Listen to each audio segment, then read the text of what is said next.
Por saudar os nossos convidados para esta audição do Grupo de Trabalho das Comunicações Eletrónicas, que visa a transposição da diretiva que aprova a Lei das Comunicações Eletrónicas e transpõe a diretiva que estabelece o Código Europeu das Comunicações Eletrónicas. Temos hoje um conjunto de personalidades que vão ser ouvidas, nomeadamente o professor Álvaro Nascimento, da Universidade Católica Portuguesa, o professor Carlos Salema, do Instituto das Comunicações, o professor João Confraria, da Universidade Católica Portuguesa, o professor Luís Correia, do Instituto Superior Técnico, e o professor Pedro Costa Gonçalves, do Centro de Estudos de Direito Público e de Regulação. Atendendo que são um conjunto de personalidades que cumprimentamos e agradecemos a disponibilidade também para contribuir para termos uma lei mais forte. Cada intervenção inicial será de 5 minutos a cada um destes convidados. Depois, cada grupo parlamentar vai ter 5 minutos para questionar e depois cada um das personagens convidadas vai ter 10 minutos para fazer, digamos assim, as suas conclusões finais. Sem mais demoras, passava desde já a palavra ao professor Álvaro Nascimento, pedindo a todos, dentro daquilo que for possível, um mínimo cumprimento da grelha que temos, porque temos um conjunto vasto de intervenções. Muito obrigado. Ora, muito boa tarde a todos e boa tarde, Sr. pela introdução e pelas amadas palavras que foram dirigidas, nomeadamente aqui para nos receber hoje e ouvir as nossas opiniões. Eu vou ser muito breve, não vou tomar os 5 minutos, até porque eu acho que nesta intervenção inicial, mais do que estar já com avançar algumas ideias, eu gostava de sinalizar basicamente 2 ou 3 tópicos nos quais eu poderei talvez contribuir de forma mais ativa para esta discussão. Naturalmente, a discussão, do meu ponto de vista, tem um caráter marcadamente económico. Como é a minha formação de base, sou economista. Do que eu posso trazer para aqui são algumas reflexões de natureza económica, nomeadamente algumas das opções que têm a ver com o Código das Comunicações Eletrónicas e da transposição que está neste momento a ser operada para o direito português. E há aqui 2 ou 3 ideias sobre as quais eu acho que poderei dar alguns contributos. O primeiro tem a ver, naturalmente, com os temas da fidelização e refidelização, que é uma das questões que tem dado em bastante debate, nomeadamente sobre quais são os fundamentos económicos da sua existência ou, eventualmente, que justificam a sua existência ou que não a justificam e quais os prós e contras de uma e outra alternativa, e eu acho que poderemos falar um pouco sobre essa matéria. O segundo tem a ver com, se calhar até devia ser o primeiro, com um princípio geral daquilo que é o Código das Comunicações Eletrónicas e aquilo que, a meu entender, me parece que está a ocorrer no mercado de telecomunicações, tem a ver com uma regulação para a promoção da concorrência, ou seja, até que modo ela pode ser promovida de forma eficaz e como é que ela pode ser executada. E o terceiro aspecto que eventualmente poderemos aqui discutir tem a ver depois com as autoridades regulatórias e com a necessidade de assessment, em meu entender, da competitividade ou do grau de concorrência que hoje existe no mercado, particularmente tendo em atenção aquilo que são os investimentos previsíveis, que são exigíveis no âmbito dos 5G, ou pelo menos do deployment do 5G e do cumprimento de algumas metas comunitárias, de alguns objetivos estratégicos comunitários com que o país se compromete. E com isto talvez eu deixasse balizado o espaço para alguma conversa, e acho que seria muito mais interessante estar à disponibilidade dos senhores deputados para as perguntas que acharem convenientes e naturalmente depois poderei explorar cada um destes aspectos em maior detalhe. Muito obrigado e um abraço a todos. Muito obrigado, Sr. Professor. Passava já a palavra ao professor Carlos Salema, do Instituto das Comunicações. Boa tarde, Sr. Presidente. Boa tarde, Srs. Deputados. Se me permite, Sr. Presidente, é Instituto de Telecomunicações. Desculpe fazer este reparo, mas o Instituto das Comunicações é outra coisa. Não somos nós. Eu, para já, agradeço terem-me convidado. Espero poder corresponder à confiança que a mim depositaram para poder ser útil neste debate. E vou fazer um pouco como o meu colega anterior. Vou me dedicar em 2 ou 3 pontos só. Um deles tem que ver com conceitos, e conceitos que às vezes não estão definidos, outras vezes estão. Por exemplo, o conceito de universal parece um adjetivo perfeitamente corrente. A gente quer dizer que corresponde ao universo. mas neste caso o serviço universal corresponde a servir quem? Eu penso, por mim, que são os portugueses, uma vez que esta é uma lei portuguesa, ou um projeto de lei para vigorar em Portugal. E os portugueses onde quer que estejam. E é importante dizer os portugueses onde quer que estejam, porque eu, como açoriano, não posso esquecer que os Açores têm 9 ilhas, e algumas das quais estão relativamente servidas de uma maneira um pouco difícil. Nomeadamente estou a pensar no Corvo. De maneira que o universal aplica-se aqui ou não se aplica aqui. Depois, um segundo ponto que gostava de falar é um bocadinho do problema, continuando ainda ao nível do serviço universal. Fala-se, nos artigos 155, 146 e 147, na definição de serviço. O serviço deve fornecer um conjunto desempenhar um conjunto de funções. Mas há uma coisa que os eletrotécnicos como eu, pessoas de telecomunicações como eu, não gostam de falar numa coisa chamada internet de banda larga sem dizer o que é banda larga. E, no mínimo, deve-se dizer o que é. E isso, digamos, os técnicos sabem que é definir um ritmo de transmissão que é aceitável. E esse conceito de ritmo de transmissão aceitável tem evoluído ao longo do tempo e muito depressa. Mas aquilo que era banda larga há 5 anos, hoje em dia é banda estreitíssima. Mas é preciso que se ponha qualquer coisa nas especificações um bocadinho mais técnico. E finalmente, e porque não tem nada a ver com este assunto, tem que ver com um problema jurídico que a mim me fez um bocadinho de impressão, é que no artigo 3 responsabilizam-se os administradores, o que é correto, e a seguir os diretores. Não é nada costume na jurisprudência, que eu não sei, portuguesa, corresponsabilizar os diretores também por ações que uma dada empresa realizou. Costumam ser apenas os administradores.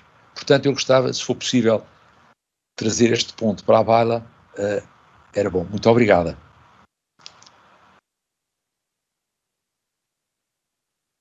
Muito obrigado, Sr. Professor. Passava então a palavra ao Sr. Professor João Confraria.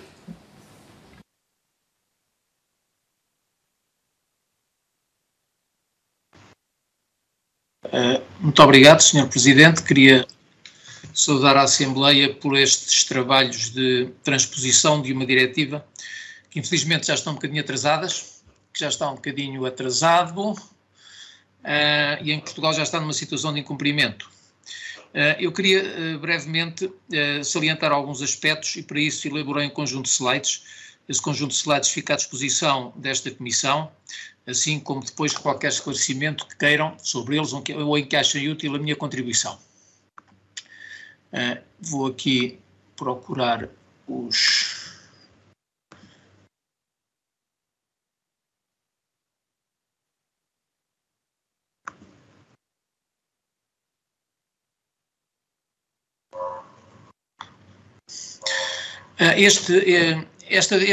Esta proposta segue muito de perto o próprio texto da lei, o próprio texto do Código, o próprio texto da diretiva. E, portanto, em muitos aspectos é pacífica. No entanto, em alguns casos peca por defeito, noutros casos peca por excesso.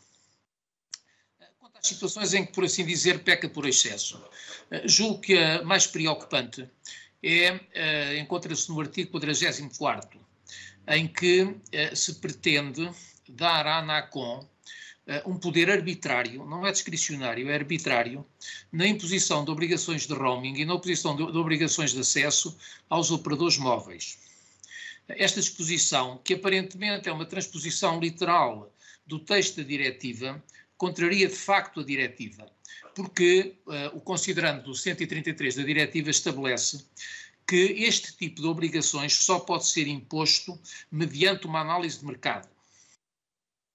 Ora, esta condição prévia para o estabelecimento de obrigações de acesso a redes móveis, que é a existência prévia de uma análise de mercado devidamente fundamentada, que existe, esta condição existe no Código das Comunicações Eletrónicas, não existe na proposta de transposição da diretiva. E por isso está-se a dar à ANACOM poder arbitrário nesta matéria e a criar uma enorme distorção regulatória, porque significa que os operadores móveis ficam sujeitos potencialmente a uma regulação mais restritiva que os operadores fixos. Por outro lado, é importante ter em conta que uma análise de mercado não é uma entrevista nem um comentário de imprensa. É uma coisa que se faz de acordo com critérios de economia e direito da regulação, que aliás têm sido validados pelo legislador. E acho fundamental corrigir este aspecto. Desculpem-me a firmeza ou o ênfase que ponho nesta questão, mas receio que a transposição tal qual está possa distorcer a regulação de mercado de uma forma contrária aos objetivos do Código. Depois, há aqui uma outra questão que é mais delicada e que se pretende com a definição dos poderes que nós pretendemos atribuir a uma atividade administrativa independente face aos poderes que devem ficar à disposição daqueles que têm a responsabilidade direta perante os eleitores, que são os seus deputados, são os membros do governo. E eu aqui acho que há pelo menos 2 casos em que se está a atribuir a uma autoridade, a uma entidade administrativa independente da ANACOM, poderes que não deveria ter, porque são poderes políticos, são poderes em que aqueles que são eleitos devem poder ser diretamente responsabilizados pelos eleitores. A primeira dessas áreas diz respeito à atribuição de direitos de frequência. A ANACOM opta por uma solução, esta proposta de lei opta por uma solução em que só quando os direitos de utilização de frequências são atribuídos pela primeira vez é que o Governo tem alguma coisa a dizer.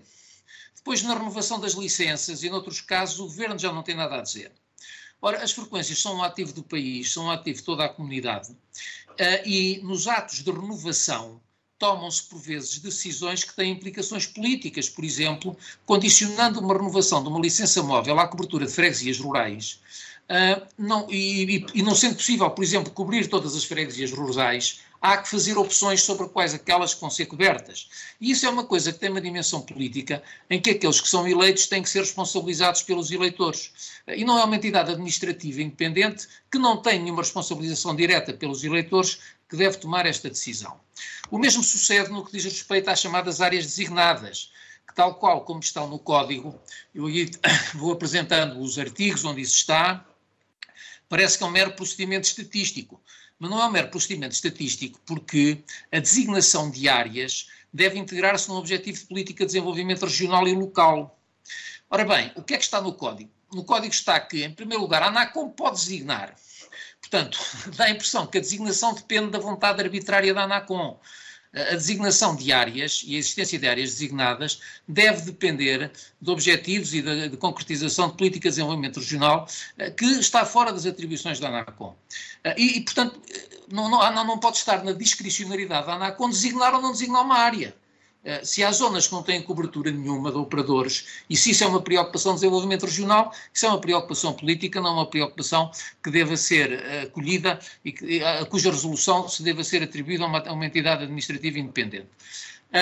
Por outro lado, depois, a solução que se lhe dá também é uma solução que não deve estar numa entidade administrativa independente, dado que aqueles que são eleitos devem poder ser responsabilizados pelos eleitores dessas áreas das opções que são tomadas.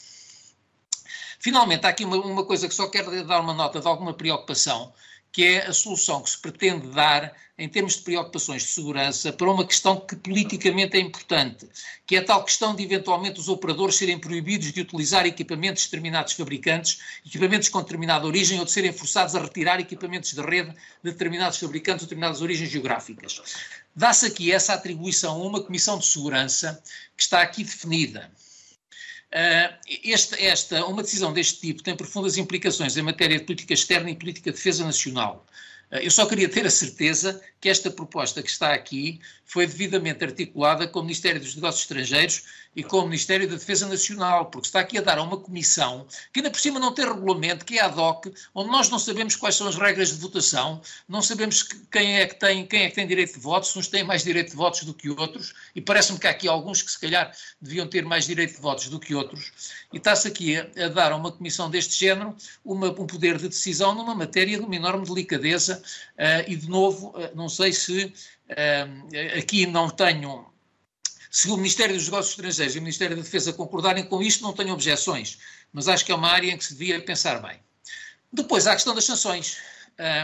Eu, quando vi estes diplomas sobre as sanções, onde se pretende, no fundo, aplicar um regime contraordenacional diretamente aos administradores e aos diretores, pensei que isto era uma brincadeira, pensei que isto era a continuação daquela conflitualidade que anda por aí entre dirigentes do regulador e dirigentes dos operadores por outras vias. Mas essa conflitualidade não deve continuar no processo legislativo, isso é degradar o processo legislativo.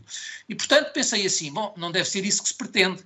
Então, mas fico sem saber o que é que se pretende, porque não vejo utilidade nenhuma nisto. Isto não tem paralelo noutros setores, não é comum, nem ao nível dos administradores, nem ao nível dos diretores. Quando isto é feito noutros setores, e já foi feito no setor da aviação civil, no setor financeiro, é num quadro regulatório completamente diferente das telecomunicações. Não são coisas diretamente transponíveis. E, portanto, não vejo utilidade nenhuma nisto, a não ser entupir os tribunais, criar litigância, aumentar a incerteza regulatória, aumentar os custos para os consumidores. Não vejo grande incerteza nesta coisa. Bom, quanto às omissões, peço desculpa se estou a demorar um bocadinho de tempo, mas quanto às omissões, a principal omissão que eu vejo aqui, e acho que é de uma enorme gravidade, diz respeito à falta de coerência que existe entre o regime regulatório que é estabelecido no Código das Comunicações para a regulação do acesso às infraestruturas passivas e o regime regulatório de acesso às infraestruturas passivas que resulta do Decreto-Lei 123 de 2009. São incompatíveis.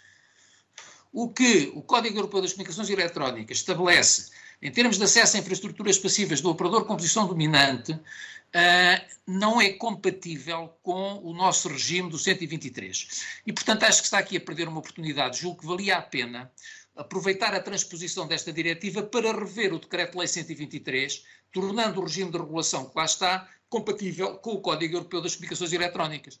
Porque nós, no 123, avançámos muito além da diretiva das infraestruturas passivas, até porque tínhamos necessidade disso. O nosso quadro nacional, como sabe, é original e essa originalidade teve bons resultados, somos dos melhores da Europa nessa matéria, mas agora havia necessidade de compatibilizar estes dois regimes e está-se aqui a perder a oportunidade de o fazer. E não o fazendo, ficamos com dois regimes regulatórios que podem ser contraditórios entre si e, portanto, parecia-me absolutamente necessário assegurar essa compatibilidade.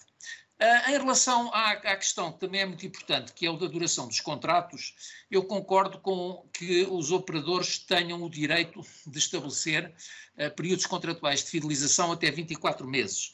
E, portanto, julgo que a redação que é dada nesta proposta de lei corresponde à atribuição aos operadores desse direito. Parece-me bem, sem prejuízo dos operadores poderem usar prazos mais curtos. Já não me parece tão bem aquilo que se diz aqui sobre as questões, o que é que se faz em matéria de denúncia do contrato por iniciativa dos consumidores. Do ponto de vista da análise económica, a resolução deste problema é relativamente simples. No caso de denúncia do contrato por iniciativa dos consumidores durante o período de fidelização, os consumidores deveriam ser obrigados a pagar somente os custos afundados que ainda não estavam pagos. Os custos que foram afundados na prestação do serviço e que ainda não estavam pagos. Redigir isto desta forma pode ter alguns problemas, porque isto significaria que se estava a regular um preço, uma componente de um preço. E por isso faz sentido, como aliás é essa a atual versão da Lei das Comunicações Eletrónicas, dizer assim, bom, os consumidores devem indemnizar ou devem pagar ao operador a parte dos benefícios que lhe foram dados e que eles depois ainda não pagaram. E que, no fundo, corresponde a tentar ultrapassar esta questão da regulação de preços. Agora, quando os operadores definem os benefícios, alguém tem que ver se isso é razoável. Tem que ser a ANACOM. E a ANACOM aqui omite. Na atual Lei das Comunicações Eletrónicas, a ANACOM tem essa responsabilidade, embora, tanto quanto eu saiba, nunca a exerceu, mas a ANACOM tem que ter a responsabilidade de ver se aquilo que os operadores dizem que são benefícios que estão a dar aos consumidores se isso é verdade, quer dizer, se isso é razoável ou se não é. O operador diz, tem aqui uma fidelização e com isso estou-lhe a dar um benefício de 800 euros. Tem que haver uma autoridade, tem que ser a ANACOM, a garantir aos consumidores se esses 800 euros são verdade ou se é simplesmente quase uma estratégia comercial do operador. E, portanto, julgo que aqui esta matéria, haverá mais alguns pontos que são pontos de redação, mas não vale a pena desenvolvê-los mais. Repito, se quiserem, os slides estão à disposição, assim como são indicativos e, portanto, se acharem útil algum esclarecimento sobre alguma das matérias dos slides, estou à disposição e peço desculpa pelo tempo que tomei a mais. Muito obrigado, professor João Confraria. Não questionando os grupos parlamentares, mas atendendo que era uma apresentação, eu deixei a apresentação ser concluída a bem dos nossos trabalhos, mas também agradecemos também desde já o facto do Sr. Professor disponibilizar à Comissão os trabalhos. Professor Luís Correia, passava então a palavra ao Sr. Professor Luís Correia. Boa tarde a todos, Sr. Presidente, membros da Comissão. Muito obrigado pelo convite, é um prazer partilhar convosco as preocupações, digamos assim, que eu tenho em relação a esta proposta de lei. Eu tenho também uma apresentação que provavelmente é demasiado extensa, mas eu irei corrê-la rapidamente e, portanto, vou realçar apenas os aspectos fundamentais e, como foi distribuído anteriormente, depois, eventualmente, no momento da discussão, poderemos voltar a um outro ponto. Portanto, o enquadramento, de facto, é a transposição da diretiva para a lei portuguesa e depois com a alteração de outras leis e de outros decretos-leis na área das comunicações eletrónicas. Eu vou cingir-me mais às questões técnicas, sendo eu da área da engenharia e da tecnologia. Portanto, é dada uma motivação e, de facto, eu diria que esta motivação está correta naquilo que se refere aos sistemas de comunicações móveis e fixos que nós temos tido até à atualidade. O 5G vem mudar esta perspectiva, vem mudar o foco das comunicações pessoais para comunicações industriais, com dispositivos muito variados, e eu acho que isso não é tomado em conta na atual proposta de lei, e vou dar alguns exemplos em relação a isto. Alguns erros factuais na proposta de lei, este é um deles, é dito que o espectro de radiofrequências é o conjunto de frequências abaixo dos 3.000 GHz, isto não está correto de facto. É comumente aceito na comunidade técnica que o espectro de radiofrequências está entre os 20 kHz e os 300 GHz, portanto isto é uma pequena correção que deverá ser feita à proposta de lei. Depois aqui um outro aspecto que é no artigo 17, portanto eu estou a referir o artigo, o número, a linha e a página da proposta de lei. Quando se refere aqui a informação que deve ser dada nos operadores que detêm, portanto, redes, eu acho que devia ser incluído na informação sucinta, devia ser incluída informação sobre as potências de alimentação das antenas, as características das antenas. A finalidade aqui é ser possível, por um lado, avaliar interferências quando for o caso, por outro lado, quando nós estamos a falar da exposição às radiações eletromagnéticas, temos também informação que permita fazer essa avaliação. Quando depois, no artigo 32, se fala em cobertura de banda larga sem fios, de elevada qualidade e velocidade, eu percebo que numa proposta de lei não se possa estar a quantificar especificamente, digamos, a colocar números, mas por outro lado eu acho que há aqui questões que devem ser abordadas e que não estão incluídas. E precisamente isto tem a ver já com as aberturas ou as novidades que o 5G vem trazer. Uma delas é que serviços é que são... O que é cobertura? Que aliás é algo que digamos que na proposta de lei não está muito bem clarificado. A questão de cobertura hoje em dia não é um conceito unívoco digamos, e único. A cobertura de voz, cobertura para fazer vídeo, cobertura para receber SMS, são coberturas, leia-se, distâncias diferentes, condições de serviço diferentes. A proposta de lei, em nenhum ou quase nenhum dos casos, aborda esta questão, a diferenciação dos serviços, e deveria fazê-lo.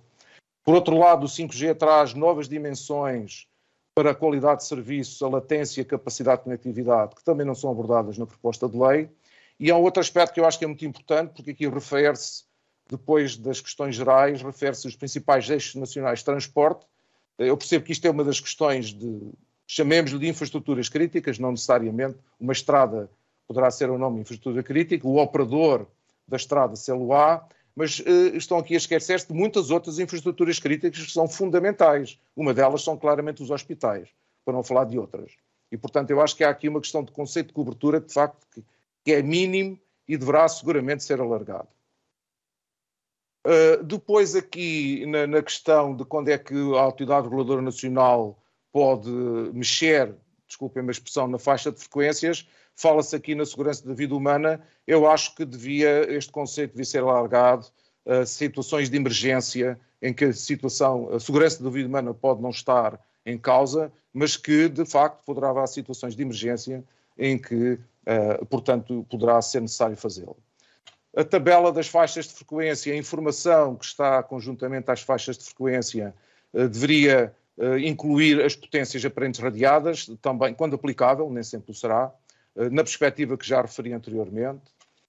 Os objetivos, portanto, aqui voltamos à questão da cobertura e do que é qualidade de serviço, e, portanto, enfim, acho que já perceberam a ideia, digamos assim. Depois também, quando se refere à exposição a campos eletromagnéticos, é referida à recomendação do Conselho da Europa de 1999, isto está francamente desatualizado. E quando digo francamente desatualizado, é mesmo muito desatualizado. As últimas recomendações do ICNIRP, que é portanto, a Comissão Internacional para a Proteção contra Radiações Não Ionizantes, que está associada à Organização Mundial de Saúde, estabeleceu novas recomendações o ano passado, em março do ano passado, e, portanto, aliás, isso também devia ser transposto. Há uma portaria a nível nacional que transpôs as recomendações de 1998, nas quais esta recomendação do Conselho se baseou, e, portanto, no mínimo, o que devemos fazer é não explicitar aqui a recomendação do Conselho, porque, repito, está desatualizada. Novamente, a falta das infraestruturas críticas, quando é referido aqui apenas à Autoridade Nacional de Emergência e Proteção Civil. Também aqui, quando se refere, portanto, no artigo 61, na segurança, e, portanto, dos seguintes parâmetros, refere-se a uma quantidade de parâmetros quando há um incidente de segurança. Eu acho que deveria ser, no caso de um operador ter um incidente de segurança, deveria ser também dado a conhecer se os dados dos subscritores, dos utilizadores, dos assinantes, como queiram, desse operador foram ou não acedidos, que é coisa que não aparece listada na lista deste artigo. A avaliação de segurança é feita por uma comissão, já foi referido isto anteriormente. Eu trazia aqui uma perspectiva diferente. Daquilo que eu consigo entender, não há muitas pessoas nesta comissão com capacidades técnicas, digamos assim, ou pelo menos por inerência aos cargos que eventualmente desempenharão. E, portanto, a minha sugestão aqui, de facto, é que, no mínimo, fosse dada a possibilidade da Comissão consultar técnicos das entidades que vão fazer a avaliação de segurança, independentemente das questões depois político-económicas que já foram referidas anteriormente. Portanto, aqui no aspecto meramente técnico, diria eu. Este é mais um exemplo de algo que eu vou dizer no fim. Este artigo 66 diz: as empresas que oferecem serviços de comunicações de voz ou um serviço de acesso à internet. A variedade de serviços hoje em dia vai muito para além disto. Eu pus aqui um exemplo, que é o SMS, que não é nem um serviço de comunicação de voz, nem é um serviço de acesso à internet. E, portanto, eu diria que a linguagem com que esta proposta de lei está feita está francamente desatualizada na perspectiva dos serviços que são dados aos utilizadores dos sistemas de comunicações. Aqui, novamente, a questão da segurança, e neste caso a locação de emergência, em que é dito que, portanto, o número chamador deve ter a possibilidade da sua localização ser conhecida pelo PASP, portanto aqui corresponde ao INEM, outra atividade, ou CODU, outra entidade que faz, portanto, digamos, o processamento destas chamadas.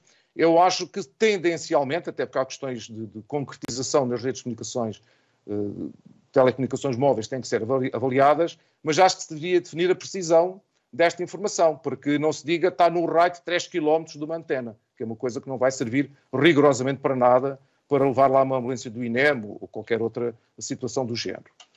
Do ponto de vista aqui do artigo 117, novamente fala-se aqui nas empresas, de comunicações acessíveis ao público, esqueceram-se aqui, digamos assim, os referidos os serviços máquina para empresas. Aliás, eu acho que esta é outra das questões que eu vou referir no fim, também globalmente, a esta proposta de lei. O conceito de serviço universal, para mim, devia ser modificado. Nesta perspectiva, o conceito de serviço universal está focado num consumidor e esquece, e portanto a ideia aqui é que alguém que habita no território nacional, consumidor individual, deverá ter acesso a telecomunicações. O caso das pequenas e médias empresas e microempresas aparece como uma exceção neste artigo 145, e que eu acho que não deveria ser assim. Ou seja, o próprio conceito de serviço universal deveria ser estendido a que pequenas e médias empresas possam ter serviços de telecomunicações, de comunicações móveis, com as características que são necessárias. Eu posso dar-vos 2 casos. Um é uma exploração agrícola, que pode ter sensores, desde sensores do terreno, sensores de meteorologia, para um sistema de rega automático, e basear isso num sistema de comunicações móveis. Um outro caso é uma exploração de bovinos, em que quer fazer a localização dos bovinos através de GPS, mas depois quer transmitir informação sobre a localização e a temperatura para detectar doenças e outras coisas do género, também através de um sistema de comunicações móveis. E, portanto, o conceito universal aqui não é para um consumidor final, mas tem aplicações industriais, empresariais, como queiram, bastante importantes e que eu acho que deviam ser consideradas neste conceito de serviço universal. Novamente aqui a questão da largura de banda e, portanto, esquece a latência máxima para oferecer certos serviços a nível industriais. A latência, ou seja, o atraso máximo das comunicações é fundamental e, portanto, estabelecer apenas a largura de banda de mínimo é curto, digamos, deste ponto de vista. Aqui, novamente, a largura de banda do serviço de acesso à internet deve ser adequada. Portanto, aqui listam-se serviços que eu diria que não acrescentam muito. Eu acho que se deveria, de facto, era falar nas características ou nas componentes básicas dos serviços, porque isso, do ponto de vista de telecomunicações, é que é diferenciador.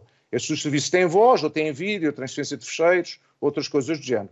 Ter um acesso a serviços bancários, eu ter um acesso à administração pública, é aceder a um portal com segurança e transmitir fecheiros.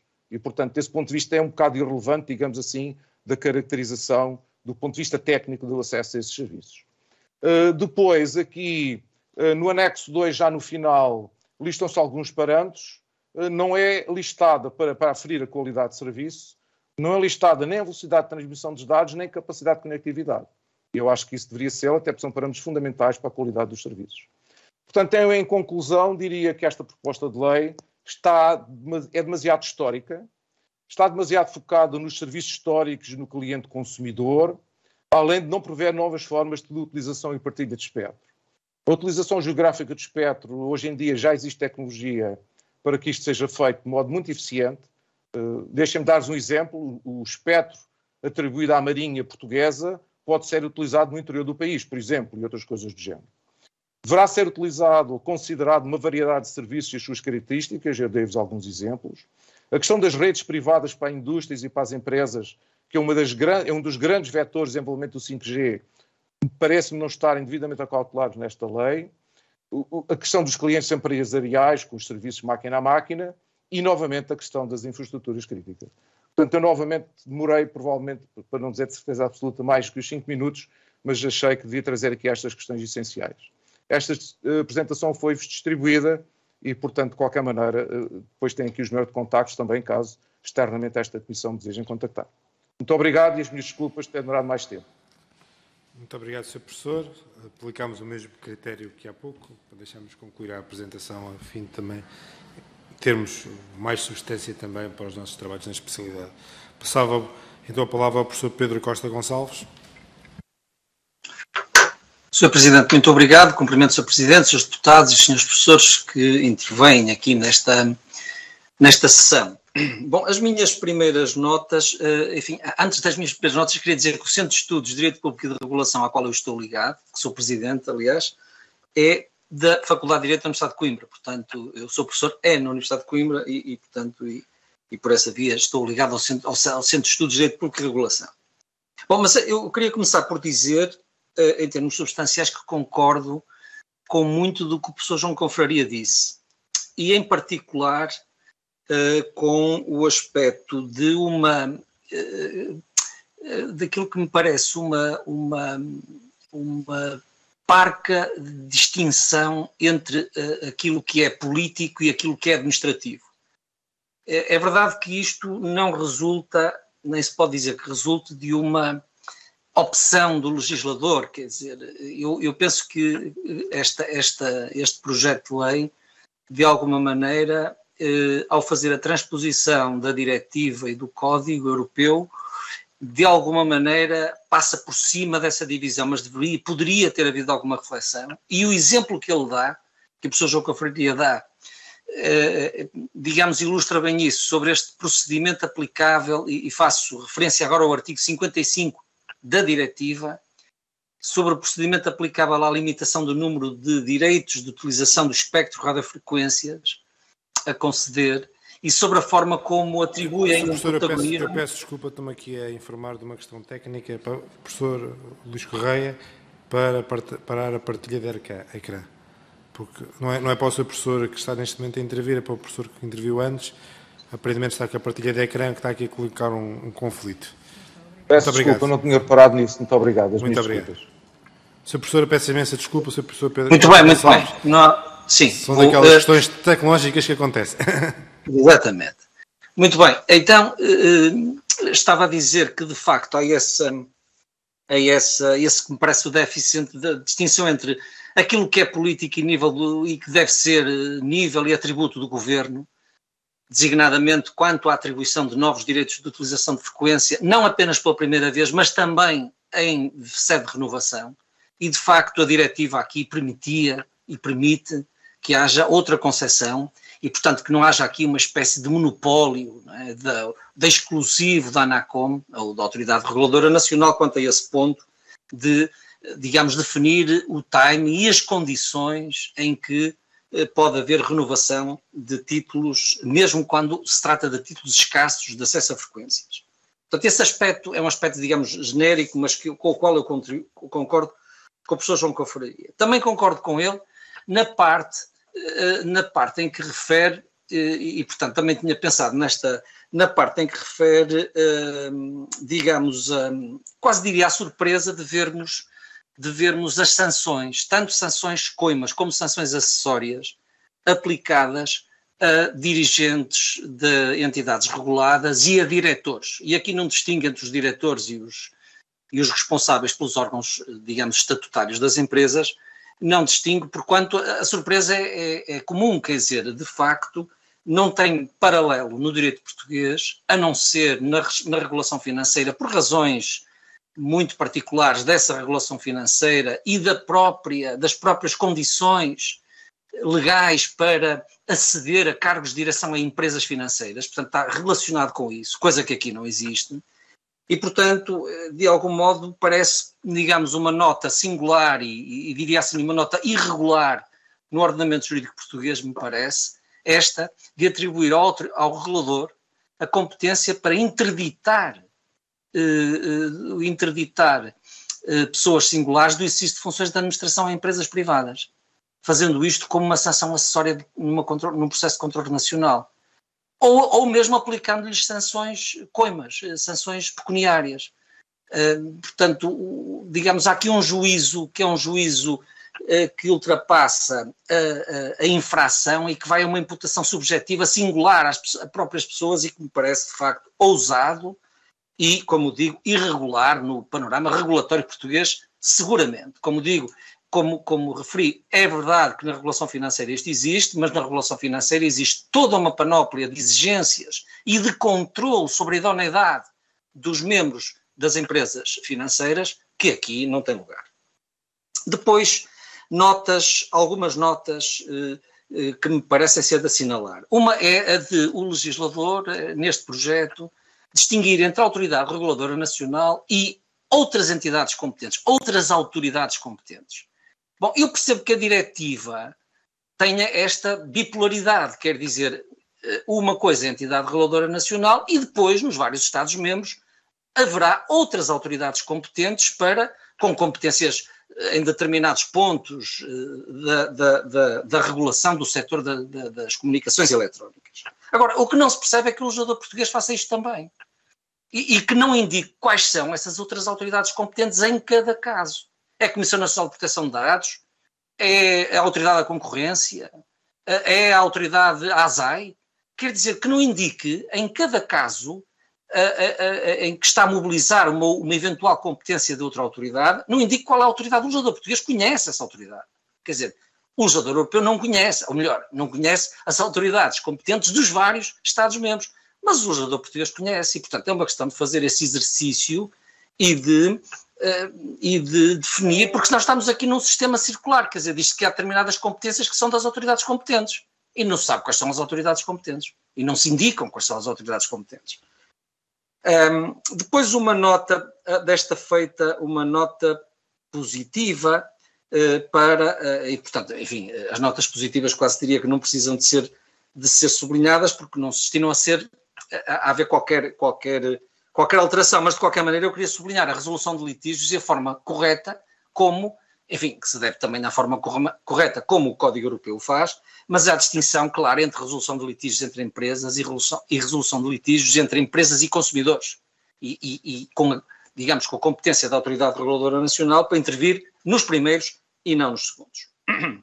Depois um aspecto que me parece, e dos pareceres que vi, tive a oportunidade de ver e que estão ao dispor da Comissão, aliás que a Comissão disponibiliza, que me parece e que me chamou bastante a atenção, que é a questão das taxas regulatórias e daquilo que é um princípio estruturante do Código Europeu e da Diretiva, que é o princípio do equilíbrio entre os encargos que sobrecarregam as empresas reguladas e os custos administrativos das entidades reguladoras. Portanto, há aqui, aliás, os considerandos da diretiva falam expressamente em equilíbrio entre encargos e custos, portanto, encargos para os regulados, custos do regulador, chamados custos administrativos, e o legislador aqui é pouco claro, designadamente na forma como, digamos, omite uma expressão que está na diretiva e que é muito importante neste contexto, e ela está na diretiva no artigo 16 e está no considerando 53, onde se diz isto: os encargos administrativos, todos os encargos impostos às empresas, devem cobrir no total apenas os custos administrativos decorrentes, enfim, da gestão e tal das entidades reguladoras. E, portanto, há aqui, de facto, uma certa leveza na lei nacional, onde se também estabelece, de facto, que os custos administrativos devem estar ligados aos encargos, ao montante dos encargos, mas não é tão nítida esta expressão, que é, repito, parece-me, digamos, um dos princípios estruturantes da regulação do setor no Código Europeu. Depois duas notas finais, duas notas mais, queria dizer, uma para assinalar, para assinalar a omissão do legislador quanto ao processo de recrutamento dos dirigentes das entidades, da entidade reguladora, da autoridade reguladora. A diretiva alude digamos, à conveniência da adoção de um processo de seleção aberto e transparente,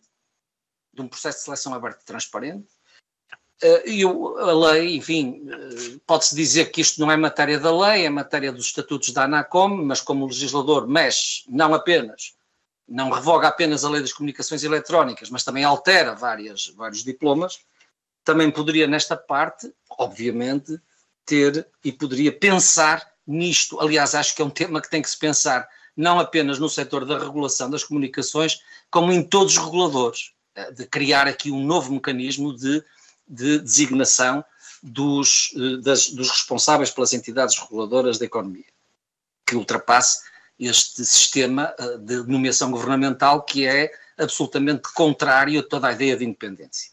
Embora depois haja soluções na lei que pretendam contrabalançar isso, mas hoje há formas alternativas à nomeação governamental e à escolha governamental. Não é questão da nomeação, mas a escolha governamental. Por fim, a omissão é de uma coisa que o legislador podia ter e poderia e deveria ter usado aqui, e sobretudo porque a regulação das comunicações tem muitas responsabilidades na evolução do direito de regulação em Portugal, porque a regulação em Portugal começou a desenvolver sobretudo na área das comunicações eletrónicas, antigamente das telecomunicações. Começou aí. É o setor, digamos, de vanguarda de toda a experiência daquilo que se chama do Estado regulador. Começou aí nos fim dos anos 90 e início do século XXI. E, portanto, também era interessante que fosse o setor das regulações, o setor das comunicações, a dar aqui um outro impulso, e estou a referir-me à avaliação do impacto regulatório das medidas do regulador. Era interessante ver ver adotado pelo legislador, isto não é matéria que conste de facto da diretiva, mas era interessante ver o legislador a dar também aqui este sinal de que o regulador deve pensar não apenas em ter regulações previsíveis, como regulações que são avaliadas e autoavaliadas por antecipação. Autoavaliadas e avaliadas ex post também. Por ele próprio, ou por um sistema, digamos, de avaliação definido nos termos das boas práticas regulatórias. E, portanto, esse seria também uma novidade muito bem-vinda. E, Sr. Presidente, são estas assim as primeiras notas e, naturalmente, estou à disposição para o que entenderem. Muito obrigado. Muito obrigado, Sr. Professor. Passávamos então aos grupos parlamentares. Começávamos pelo Grupo Parlamentar do Partido Social Democrata, Sr. Deputado Jorge Paulo Oliveira. 5 minutos.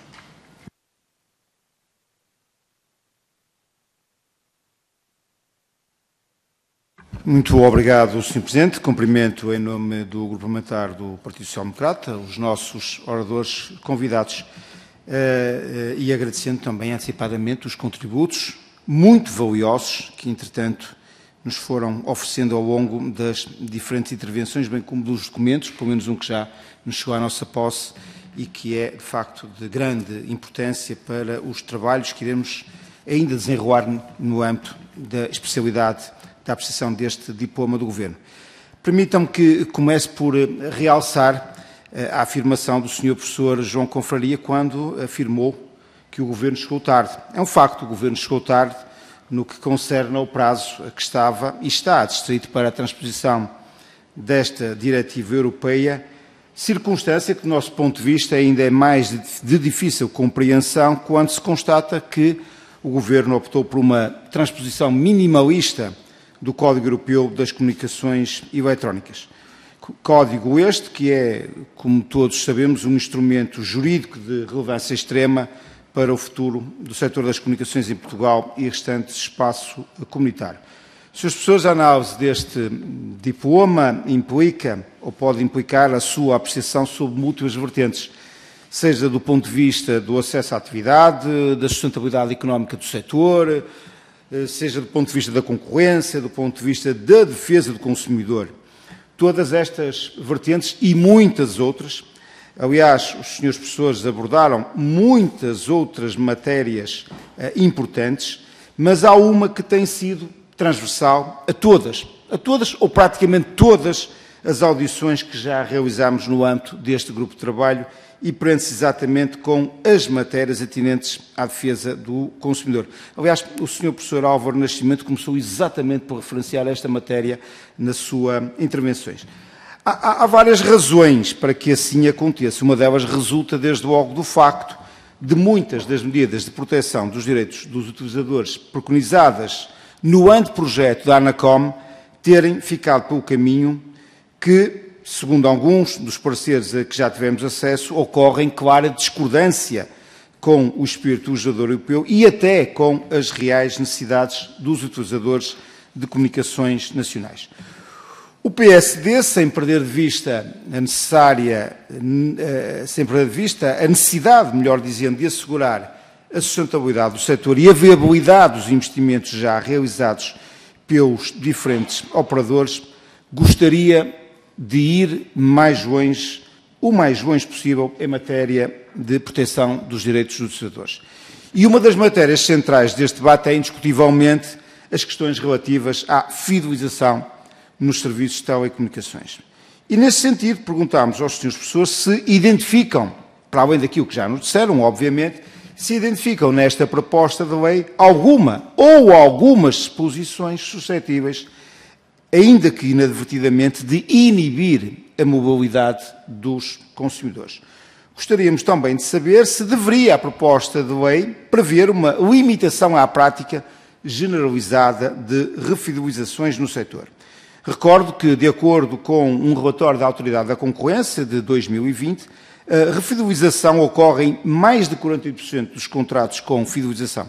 Ainda segundo este mesmo relatório, mais de 60% dos consumidores refidelizados por um operador são-no sem que haja uma alteração de serviço ou equipamentos contratados.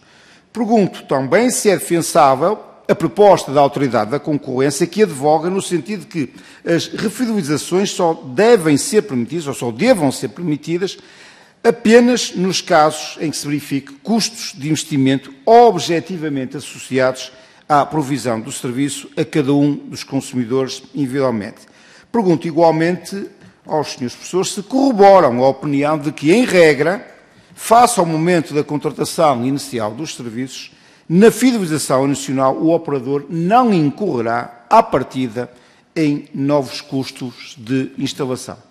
Permitam-me ainda que coloque uma pergunta bem mais generalista, mas de igual importância para os consumidores, e que é a seguinte: o que é que deve imperativamente ser alterado nesta proposta de lei, no sentido de assegurar uma melhor qualidade e uma maior disponibilidade dos serviços por parte dos operadores? Muito obrigado, Sr. Presidente. Muito obrigado, Sr. Deputado. Sr. Deputado Filipe Pacheco, do Grupo Parlamentar do Partido Socialista. Muito obrigado, Sr. Presidente. Eu cumprimento os professores que aqui hoje nos fizeram as exposições, portanto, o professor Álvaro Nascimento, o professor Carlos Salema, o professor João Confraria, o professor Luís Correia e o professor Pedro Costa Gonçalves, e permitam-me que faça aqui um cumprimento especial ao professor Carlos Salema e ao professor Luís Correia, que me chegaram a dar aulas pontualmente nessa grande escola que é o Instituto Superior Técnico. Saudar a exposição que foi feita e, portanto, passando, de facto aqui a exposição, alguns dos temas já nos eram conhecidos, a maioria não, mas eu passarei por cima das questões de direito do consumidor, que o Sr. Deputado Jorge Paulo Oliveira aqui nos trouxe, porque eu acho que há vantagem em fazer aqui três conjuntos de questões mais gerais, e a primeira delas tem a ver com aquilo que é a imagem do setor e as condições para o investimento. O setor hoje em dia tem uma imagem que provavelmente não diz respeito, portanto, não é condizente com aquilo que é o seu desempenho. Nós temos um setor de telecomunicações muito robusto e, porventura, até dos melhores da Europa em termos de desempenho e de qualidade de serviço, e a pergunta que eu faria era, do ponto de vista macro, de que forma é que esta nova lei das comunicações eletrónicas pode reforçar a imagem do setor e se acham que ela atualmente já o faz.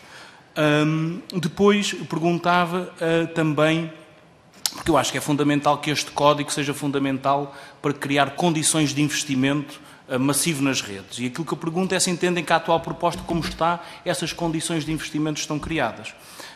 Depois perguntava também, aliás, eu lembro-me de ler um artigo do professor Luís Correia em fevereiro, em que dizia que haveria falta de discussão técnica sobre aquilo que é a chegada da quinta geração móvel. Eu pergunto-lhe se, naquilo que depende deste código, na projeção daquilo que vão ser a quinta e as futuras redes, gerações de comunicações, se de facto há aqui ou não adequação com essa discussão técnica que é necessária existir. Percebi e registamos que há aqui uma necessidade da linguagem porventura ser atualizada, mas eu perguntava, num contexto em que nós estamos a fazer uma transposição e que até o Governo assumiu que é uma transposição minimalista, essa linguagem não decorre daquilo que é a diretiva ou se decorre daquilo que foi a transposição feita no nosso país. Depois, uma segunda questão que tem a ver, aqui mais porventura para o professor Álvaro Nascimento, sobre aquilo que é o panorama de concorrência no setor das comunicações.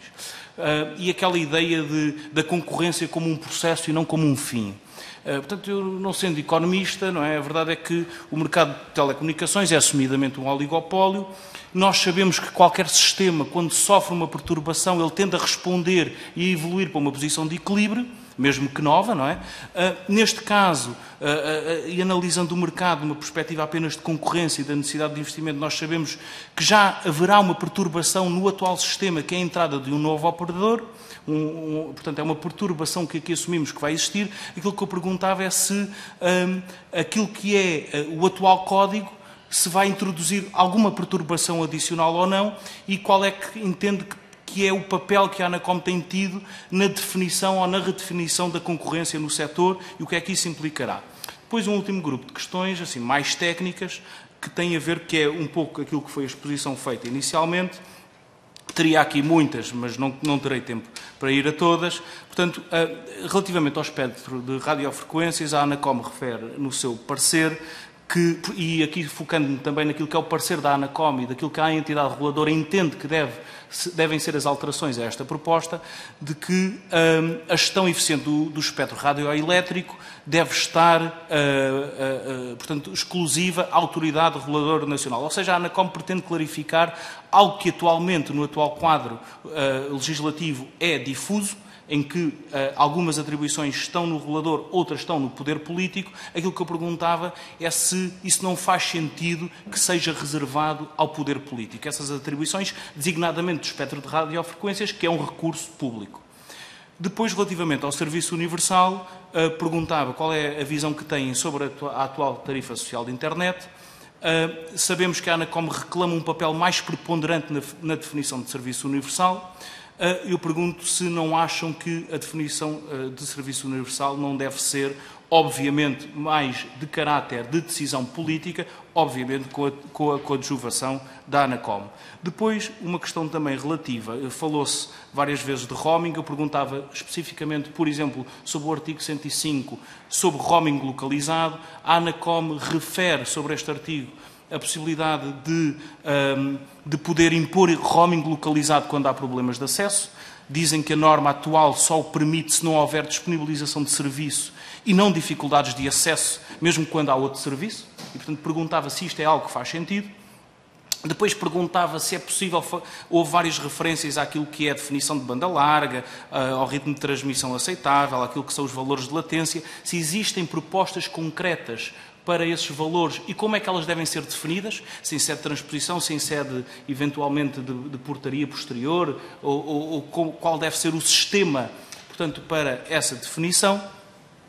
E depois, para terminar, e visto que já excedi o meu tempo, só uma questão relativa a um comentário que o professor Luís Correia fez sobre a proposta estar demasiado focada nos serviços históricos.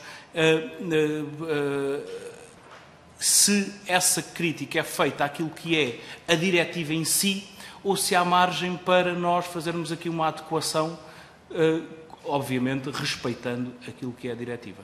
E, portanto, tinha aqui mais outras questões, mas terei que ficar por aqui, que já me estimo. Muito obrigado. Muito obrigado, Sr. Deputado. Passava ao Grupo Parlamentar do Bloco de Esquerda, a Sra. Deputada Isabel Pires. Obrigada, Sr. Presidente. Cumprimentar os 5 professores que hoje aqui nos trouxeram vários temas relativamente à proposta de lei do Governo que transpõe o Código Europeu das Comunicações Eletrónicas e agradecer de facto os vários contributos. Há aqui matérias que até ao momento em outras audições e até alguns pareceres ainda não tinham sido identificadas e, portanto, são, obviamente, bastante úteis para o trabalho de especialidade que temos para a frente. Eu gostava de colocar mais especificamente e até no seguimento da primeira intervenção do professor Álvaro Nascimento, que referiu, embora muito por alto, a questão da fidelização, refidelização, os fundamentos económicos para a sua existência ou não, o debate que, aliás, tem sido um dos debates principais nas várias audições que temos tido até agora sobre o papel das fidelizações, refidelizações, se elas fazem sentido, qual é que é a justificação ou não para a sua existência e perguntava a todos os que quisessem fazer algum comentário sobre esta matéria, como é que olham para a proposta que está em cima da mesa por parte do Governo e para as propostas de alteração, nomeadamente por parte de associações de defesa do consumidor, porque muitas vezes, e até quando falamos mais do ponto de vista técnico, estamos a falar um bocadinho mais da parte do papel tanto das operadoras como do regulador, mas interessa-nos também que esta lei das telecomunicações possa ser um avanço significativo também do ponto de vista da defesa do consumidor e no caso das fidelizações, das refidelizações, há vários anos que as associações de defesa do consumidor têm levantado questões, problemas associados a isto.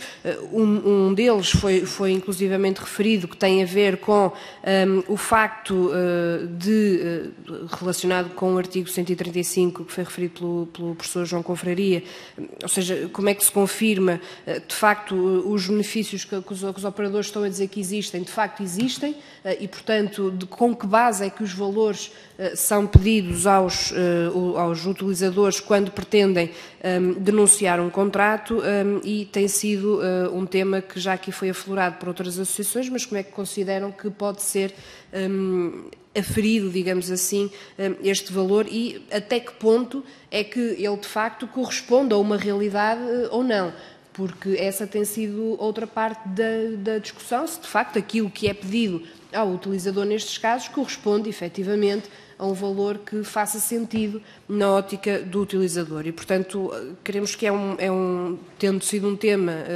bastante central nestes debates, também perceber qual é que é o vosso ponto de vista. E depois também do ponto de vista da própria concorrência, que também já aqui foi falado, mas nós, de facto, estamos a falar de um setor de atividade, e isto já foi aflorado noutras audições, em que, porventura, quando falamos da possibilidade de escolha que o utilizador tem, ele, na verdade, na realidade, na prática, não existe, porque não há diferenciação entre os 3 grandes operadores, vá lá, nem sequer no tipo de serviços que podem ser escolhidos, porque não há incentivo por parte dos operadores para que sejam utilizados outros serviços, como nós fidelizações, ou que apenas ou que serão mais adequados àquilo que o utilizador necessita, se é só internet, se são só dados móveis, se são só chamadas de voz, embora isto hoje em dia já não faça muito sentido, mas efetivamente não há, parece-nos a nós, um efetivo poder de escolha por parte dos utilizadores, e parece-nos que isto tem vindo a enviesar um pouco também por parte do lado das operadoras a forma como se está a olhar para algumas destas alterações, e, portanto, pedir também um comentário relativamente a esta matéria. E, por fim, deixar uma questão, porque muitos dos seus professores referiram aqui a questão da responsabilização de diretores, administradores, que não será uma solução normal ou adequada de acordo com o quadro jurídico, e, portanto, pedia que pudessem elaborar um pouco mais este ponto de vista, porque creio que esta justificação ainda não tinha sido dada nas audições que tivemos até agora, e, portanto, seria importante percebermos do que é que estamos exatamente a falar. Obrigada. Muito obrigado, Sr. Deputada. Passava então ao Sr. Deputado João Almeida, do Grupo Parlamentar do CDS-PP. Muito obrigado, Sr. Presidente. Quero cumprimentar os nossos convidados, os professores, e agradecer muito os contributos que já nos deram. Naturalmente que entre esses contributos e as questões colocadas pelos meus colegas já há muita coisa que está abordada, e vou procurar repetir o menos possível. Eu ia seguir a ordem das intervenções sem prejuízo de algumas das questões que coloco possam, obviamente, ser extensíveis para outros intervenientes que queiram sobre elas pronunciar-se. Relativamente à intervenção do professor Álvaro Nascimento, eu tinha aqui para colocar a questão da fidelização, no sentido em que há nesta proposta de lei uma suposta introdução de medidas de informação e transparência que permitam aos clientes avaliar melhor e mais periodicamente as tarifas disponíveis e, com isso, naturalmente, ganharem mobilidade. O que eu pergunto é se a evolução que foi feita nos últimos tempos, quer do ponto de vista legislativo, quer também na prática dos operadores, não teve já esse sentido e, portanto, se aquilo que neste momento temos, por exemplo, como instrumentos de comparação obrigatórios entre ofertas comerciais de diferentes operadores, não concretiza já grande parte do que a proposta de lei supostamente vem introduzir e, portanto, se com esta proposta de lei há efetivamente avanços relativamente a isso, ou se, pelo contrário, esses avanços não existem. E depois outras questões, mas colocaria esta diretamente ao Sr. Professor Álvaro Nascimento. Relativamente ao Sr. Professor Carlos Salema, eu gostei da questão dos conceitos e principalmente da questão da continuidade territorial, porque obviamente um serviço universal tem que respeitar o princípio constitucional da continuidade territorial e não pode ser universal para alguns portugueses e não ser universal para todos os portugueses, porque isso compromete naturalmente a sua universalidade e, portanto, se quiser desenvolver um pouco mais sobre isso, eu pediria que o pudesse fazer-se, registando também a importância daquilo que referiu relativamente à banda larga e a ser um conceito, a lei precisar de ter um conceito que seja eficiente. A pergunta que eu faço é, exatamente por haver uma evolução relativamente àquilo que é o entendimento sobre banda larga, se a concretização na proposta de lei de um determinado requisito técnico não introduz também um risco de desatualização e, portanto, o que é que será melhor do ponto de vista legislativo?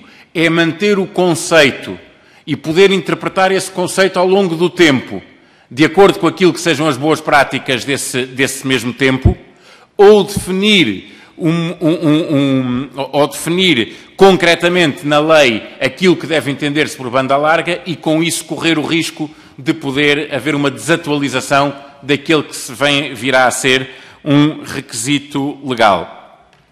No que diz respeito à intervenção do professor João Confraria, eram essas as questões que já tinha também para lhe colocar. Tem muito a ver aqui com o papel da regulação, naquilo que queria perguntar, e não só do equilíbrio entre aquilo que devem ser responsabilidades do Estado enquanto político, na determinação daquilo que, como muito bem disse, deve depois poder ser escrutinado pelos cidadãos eleitores, e isso só podem escrutinar aos órgãos políticos eleitos, ou no caso do Governo, decorrentes da Assembleia da República.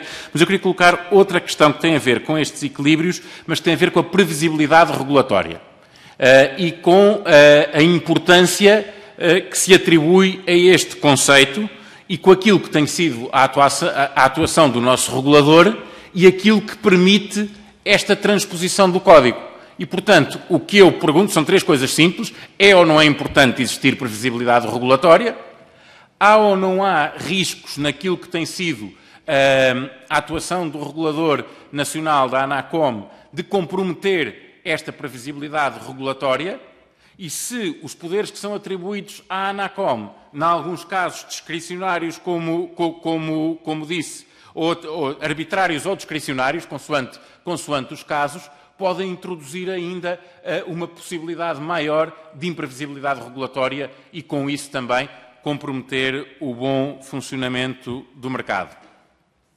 Relativamente ao Sr. Professor Luís Correia, agradecendo também, eu confesso que é uma área em que tenho mais dificuldade por deficiência de formação técnica, obviamente, ou por inexistência de formação técnica que me permita fazer um debate sobre essas questões, mas registrei também a questão quer do espectro, quer da informação sucinta e da necessidade de, na discussão da especialidade, podermos introduzir aqui também alterações que beneficiem a lei. Mas eu aproveitava também para fazer, não só ao Sr. Professor, mas uma questão geral que tem a ver com, não fiz logo ao início, devia ter feito, peço desculpa, com o atraso na transposição e não só com o atraso na transposição, também com o atraso na introdução da tecnologia 5G. E, portanto, perguntar-lhes, do ponto de vista de mercado, provavelmente mais para uns, do ponto de vista técnico, mais para outros, quais poderão ser as consequências, que estão a ser e poderão vir a ser as consequências para Portugal, de nós fazermos uma transposição mais tardia. Eu vi uma vantagem, por exemplo, de aprendermos com outras transposições, em termos hipotéticos, não a vejo de maneira nenhuma nesta proposta de lei, pelo contrário, mas também na introdução da tecnologia 5G, o facto de estarmos na cauda da Europa, juntamente com a Lituânia, o que é que, do ponto de vista da competitividade da nossa economia, pode ter como consequência este atraso. Depois, para terminar, e cumprimentando também e agradecendo ao Sr. Professor Pedro Costa Gonçalves, mais uma vez a abordagem da questão da separação entre responsabilidades políticas e responsabilidades regulatórias e, portanto, eu reiterava aqui também a questão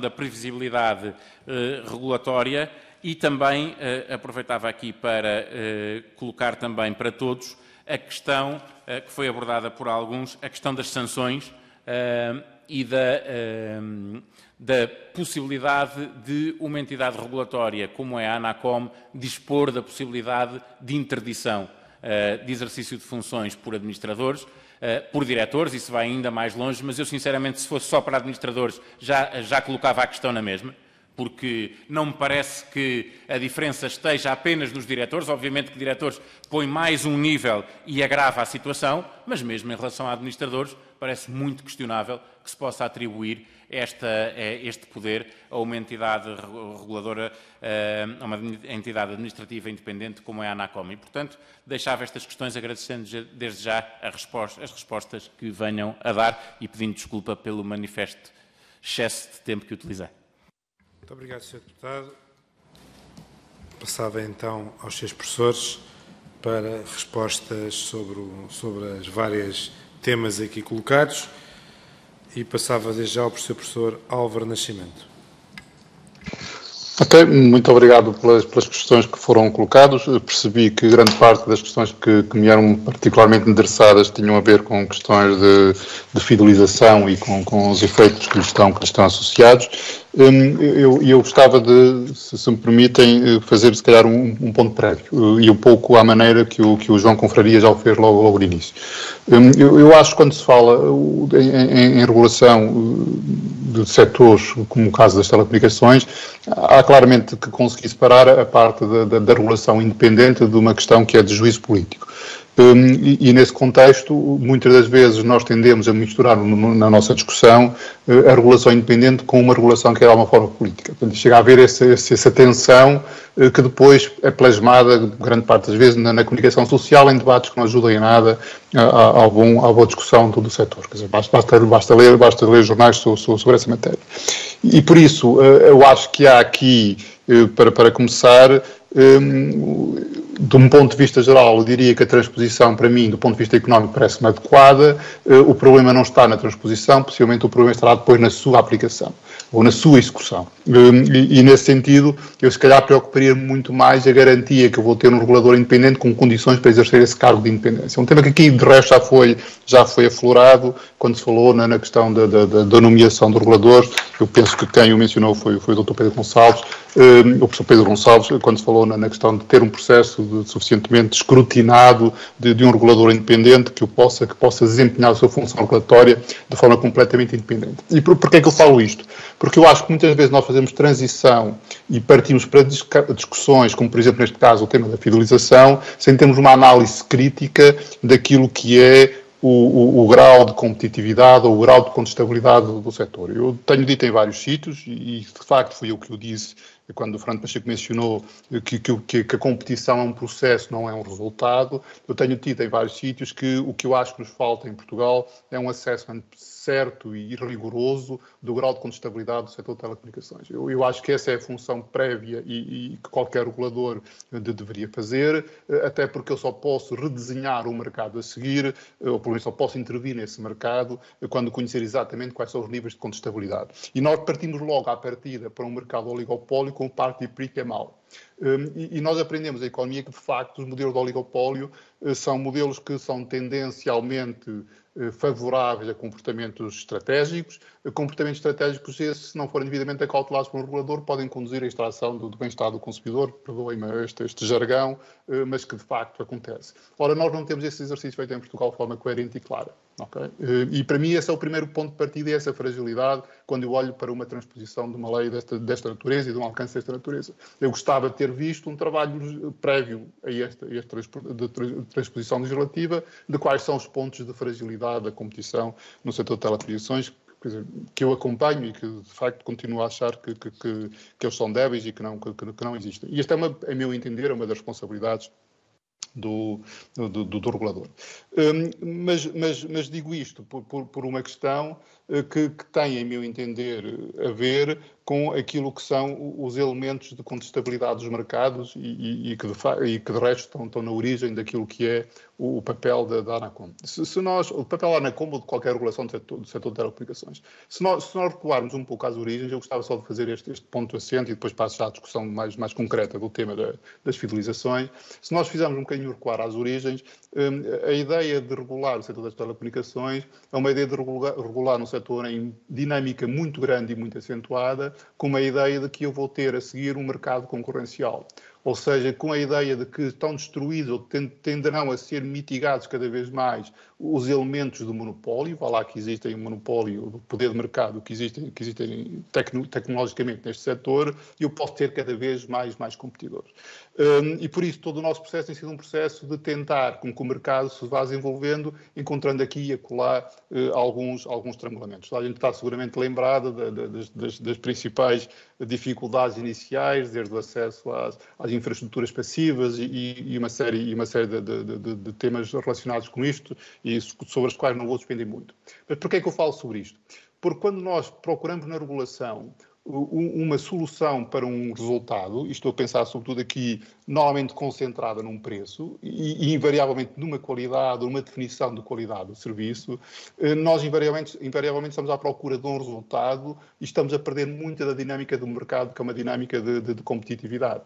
Ou seja, eu gosto de deixar ver os mercados, as empresas concorrer num espaço suficientemente livre, ou seja, dando-lhe o grau de liberdade suficiente, dando-lhe um conjunto de instrumentos suficientemente amplo, para que elas possam diferenciar-se e para que possam criar soluções que são diferentes para os consumidores. Porque o consumidor procura várias coisas, não procura apenas um preço, procura um bundling de serviços completamente diferente de uma empresa para outra, possivelmente procura mais, sei lá, de banda larga de internet, perdão a expressão, porque já percebi há muito tempo, naturalmente, que a banda larga é um conceito relativamente tecnológico que precisa ser clarificado, mas toda esta combinação, quanto mais instrumentos eu deixar do lado de competência, deixar do lado as empresas que podem competir entre si, e podem competir entre si num level playing field, ou seja, em condições de igualdade, se quiserem, ou tendencialmente de igualdade, eu acho que os consumidores saem beneficiados com essa solução. E por isso custa-me a mim ver muitas vezes medidas regulatórias que atendam muito para o preço, para uma uniformidade do serviço, sendo que a minha experiência passada, sobretudo no outro setor de regulação, é que quanto mais eu uniformizo o produto, mais eu crio condições para a cartelização. Porque, de facto, quanto mais eu uniformizo o produto, mais eu retiro espaços de poder fugir do meu concorrente, ou seja, do enganar, que esse é o comportamento típico estratégico do oligopólio, e lhe roubar o mercado, entre aspas, porque é aquilo que garante a minha sobrevivência. E esse exercício acho que às vezes não é feito com a profundidade suficiente. E, portanto, quando chegamos ao tema da fidelização, e eu acho que este é o tema que vos preocupa a vocês mais aqui neste caso em particular, quando chegamos ao tema da fidelização, eu tendo a olhar para a fidelização um bocadinho de uma maneira um pouco diferente. Se calhar pouco ortodoxa, é verdade, pouco ortodoxa no sentido que eu não vejo a fidelização com um cariz tão forte, peço desculpa mais uma vez para as duas expressões que vou usar, de um custo de um searching cost, portanto, que é ou melhor dizendo, de um switching cost, que é o consumidor está preso a um operador, não pode mudar. Nem vejo tanto a fidelização como um problema do ponto de vista do searching cost, que é eu tenho que andar aqui a bater as portas todas para descobrir qual é a melhor solução. Há uma economista inglesa, que eu prezo muito a reflexão do Reino Unido sobre a matéria de regulação, que se chama Amelia Fletcher, seguramente os meus colegas já a conhecem, e que trabalhou na Competition Authority em Inglaterra, e de facto a expressão a concorrência é um processo e não um outcome é dela, não é meu.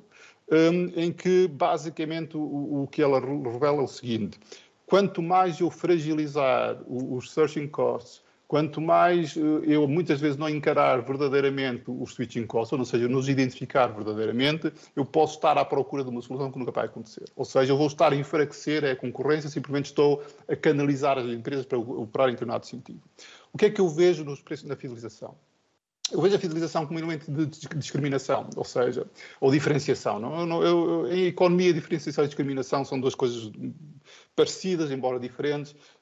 Quando a gente o diz num contexto mais regulatório político, torna-se mais difícil. Portanto, eu vou falar de diferenciação, que é capaz de ser mais interessante do ponto de vista do debate. Que é, quando eu tenho uma estratégia de fidelização, eu posso diferenciar, posso dizer ao meu consumidor que na realidade eu posso oferecer duas coisas. Posso oferecer uma coisa que é: tu vens e compras todos os meses e pagas todos os meses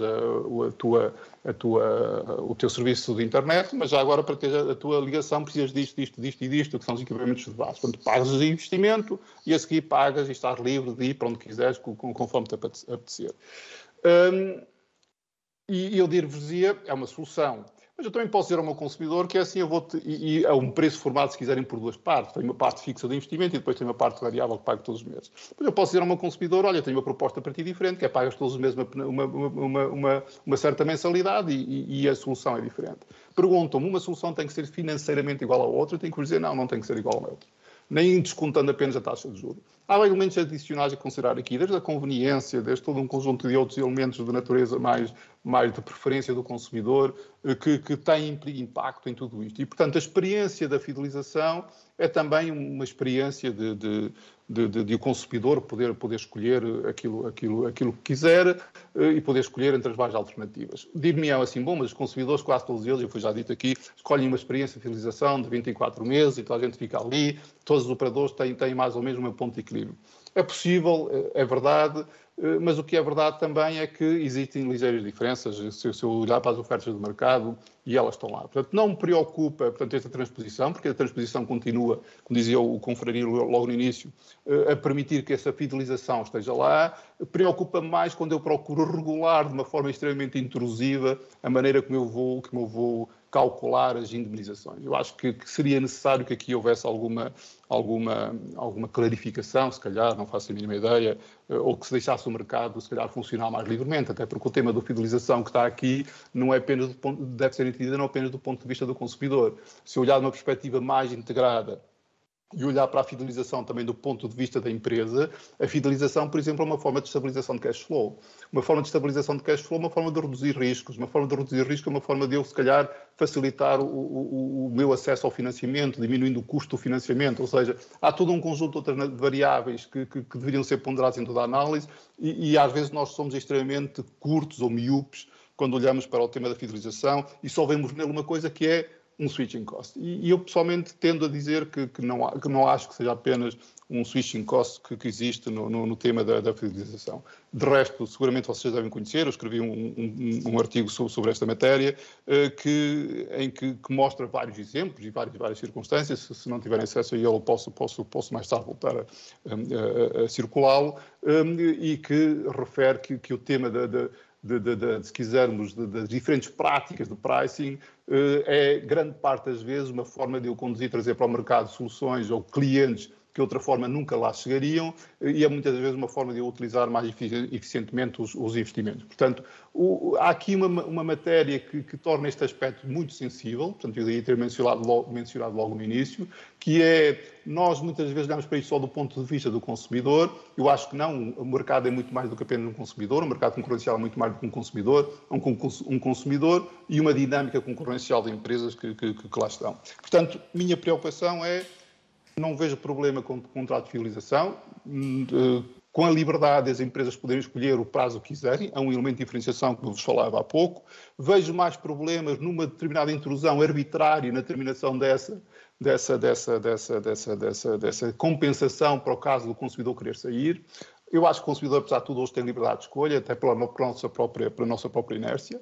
Não gosto de ver um consumidor demasiado apaparicado, porque quando tenho um consumidor demasiado apaparicado, o consumidor demite-se da sua responsabilidade de exigir e de procurar, e isto está longamente documentado na literatura, nomeadamente a literatura, que é mais a minha área de especialização, até de regulação financeira. Quando eu tenho uma excessiva regulação no setor financeiro, eu crio riscos sistémicos, porque o consumidor demite-se completamente de fazer o seu papel de fiscalização, e ele também tem essa obrigação de o fazer, é uma obrigação dele, não é só das empresas, e por isso, neste particular, eu diria, estou de alguma forma confortável com esta solução. Eu peço imensa desculpa, mas solicitava até para... E já vou mesmo terminar. Estou confortável com esta solução e não teria mais uma coisa. Sobre os outros aspectos, eu não falaria muito mais. Se me for dado depois a oportunidade, podemos voltar a eles, mas eu acho que pelas intervenções foram estes os temas que o tema que mais me pareceu foi dirigido, e por aí eu respondi desta forma. Muito obrigado, Sr. Professor. Passava desde já então ao Sr. Professor Carlos Salema. Obrigado, Sr. Presidente. Tem sido muito interessante este debate de ideias. Algumas coisas já foram ditas que aqui não transparecem de todo na proposta de regulamento das comunicações eletrónicas. Eu vou-me basear apenas, vou retocar uma coisa que disse, mas há quem tenha dito muito melhor e com muito mais propriedade que eu, que é o problema da responsabilidade, digamos, dos diretores e administradores e da maneira como ela pode ser quase que arbitrariamente definida. Não vou falar nisto, eu vou falar mais. Gostava de primeiro dizer uma coisa que não sei se toda a gente tem noção, alguns de nós temos, é que a rede de telecomunicações em Portugal, os serviços oferecidos por essa rede de telecomunicações em Portugal, eram até há muito pouco tempo modulares. Modulares no sentido da extensão e, sobretudo, da qualidade e da variedade de serviços. Em muito poucos sítios na Europa existiam redes que tivessem amplitude e oferecessem os serviços que a rede portuguesa oferecia. Simplesmente, há 2 anos esta parte, a rede portuguesa ficou, eu diria, congelada, na medida que as novas tecnologias que todo o pessoal dos laboratórios e todo o pessoal da investigação, estou aqui a olhar para o professor Luís Correia em particular, trabalha, não existem, quer dizer, porque se esqueceram, ou não, de que para essas comunicações via rádio existirem é preciso que o espectro esteja definido e esteja atribuído para este serviço, para aquele serviço, para esta instituição, para aquela instituição, com partilha, sem partilha. E nós temos demorado um tempo inacreditável a resolver este problema. Porque praticamente todos os países europeus começaram no mesmo tempo e nós, pelo andar da carruagem, eu não sei quando é que acabamos. Alguns, não sei. Mas isso tem impedido os operadores de oferecerem serviços interessantes. Ora bem, pronto, esse era um ponto que eu gostava de focar. Ora bem, o professor Luís Correia, eu não vou repetir o que ele disse, porque acho que ele disse o que era preciso dizer. Hoje em dia há muito mais do que o serviço mínimo universal. Então, se falarmos em empresas, nunca mais acaba. Vemos quase cada empresa que precisa de uns serviços diferentes, ou quer serviços diferentes, quer acesso a serviços diferentes. Pronto, portanto, realmente, agora, quando estávamos a definir aquilo, era o serviço mínimo universal. Será que faz sentido exigir um serviço universal sem definir o que é o mínimo? Isso não pode ser, tem que se dizer qualquer coisa. Agora, o universal, eu estive a ver uma coisa publicada há muito pouco tempo. Sabem quantos consumidores do serviço universal existem em Portugal? Não sei se têm noção. 2. Sabem quanto custou o serviço universal nos últimos 4 anos ou 5 anos? Qualquer coisa como vários milhões de euros. Portanto, a noção de serviço universal é algo que tem que ser, eu percebo, politicamente é muito complicado. E, portanto, isso é claramente um serviço, são os políticos que têm que dizer, faz sentido haver um serviço universal, não faz sentido haver um serviço universal, e qual é a amplitude do serviço universal. Mas, quem é que paga? E essa também é outra coisa complicada. Porque a pessoa que quer o serviço universal vai ter o mesmo tarifário, ou praticamente o mesmo tarifário, em qualquer sítio de Portugal. Mas há sítios em que isso é extremamente caro de fornecer. Eu, por acaso, lembrei-me do Corvo, é só porque sou açoriano, portanto tenho que me lembrar das Ilhas dos Açores. Pronto, é um defeito meu. Mas não sei se as pessoas têm noção do custo, mesmo deste serviço mínimo, no Corvo. Não tem comparação com o serviço que eu tenho aqui na Avenida da República, em Lisboa. São coisas completamente diferentes. E, portanto, a pergunta é, são os outros consumidores que têm que pagar? O governo foge de querer pagar coisas. E, portanto, é um bocadinho como o Serviço Nacional de Saúde. Agora não é de saúde, agora é de comunicação. Nós, do Serviço Nacional de Saúde, o governo assegura o pagamento do Serviço Nacional de Saúde. Mas o Serviço Nacional de Comunicações diz, não, vamos às empresas que fornecem o Serviço Nacional de Comunicações e tiramos uma fração em função do seu volume de negócios, eles todos pagam. Primeiro, em termos de lógica, pronto, pode servir, é uma lógica possível. Não sei se seria a lógica que eu achava que devia ser usada, mas seguramente é uma lógica possível. Agora, aqui não se fala em quem paga. Portanto, este regulamento das comunicações eletrónicas, fala-se no Serviço Universal, não se explica bem o que é o universo, qual é o universo. Para mim o universo é Portugal, excluindo que também é Portugal a zona económica marítima, porque não estou a admitir que vão servir serviços mínimos no meio da água, algures entre as ilhas dos Açores, não estou a admitir que seja isso, estou a admitir que é em Portugal, mas digamos como um território nacional, é porque a parte marítima também é território nacional. Às vezes a gente esquece disso. Eu próprio já me esqueci mais uma ou duas vezes disso, não devia ter esquecido, mas aconteceu. E, portanto, por exemplo, não vamos para os Açores, ficamos aqui no continente. As 6 milhas, ou 12 milhas da costa, são território nacional.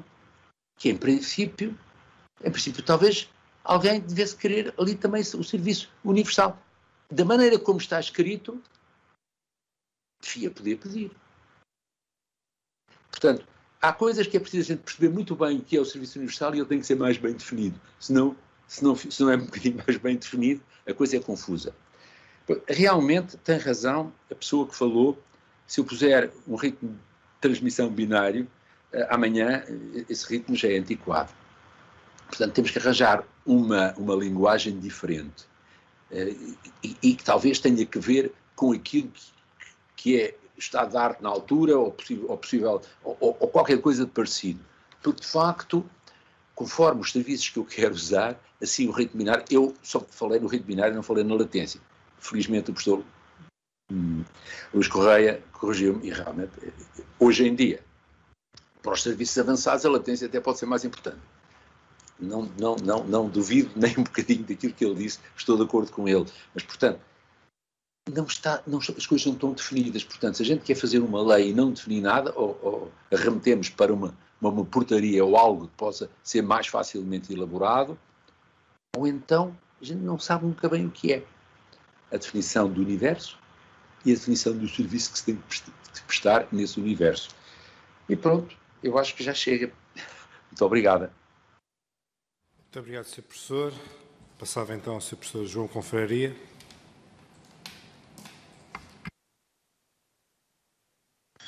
Muito obrigado, Sr. Presidente. Agrupando os temas e começando pelo Serviço Universal, pegando ainda na continuidade do que referiu o professor Carlos Salema, eu julgo que está claro que nesta proposta o Governo teve ou quem fez a proposta, o ANACOM, o Governo, tem uma abordagem muito descontraída sobre o Serviço Universal. Aliás, essa abordagem nota-se até na análise de impacto no género que acompanha a proposta e que consta do site da Assembleia. E onde se vê que aquilo foi preenchido, puseram lá as cruzinhas ou os pontinhos da forma mais descontraída possível, como se o assunto fosse irrelevante. A discriminação em termos de género no acesso a redes e serviços de banda larga é considerada um dos problemas e das restrições que pode haver a atingir os objetivos de sustentabilidade das Nações Unidas, desenvolvimento sustentável das Nações Unidas. Aqui até nem era difícil nós brilharmos um bocadinho, porque de facto, usando um indicador que é conhecido para analisar as questões de discriminação no género no acesso à banda larga, e que varia entre 0 e 1, há 0 quando não há discriminação nenhuma e há 1 quando a discriminação é máxima, o nosso indicador é 0,04, até está abaixo da média europeia, que é 0,05. Caiu bastante entre 2010 e 2018 e nos últimos 3 anos ou 4 tem estado mais ou menos estável. Então estamos bem.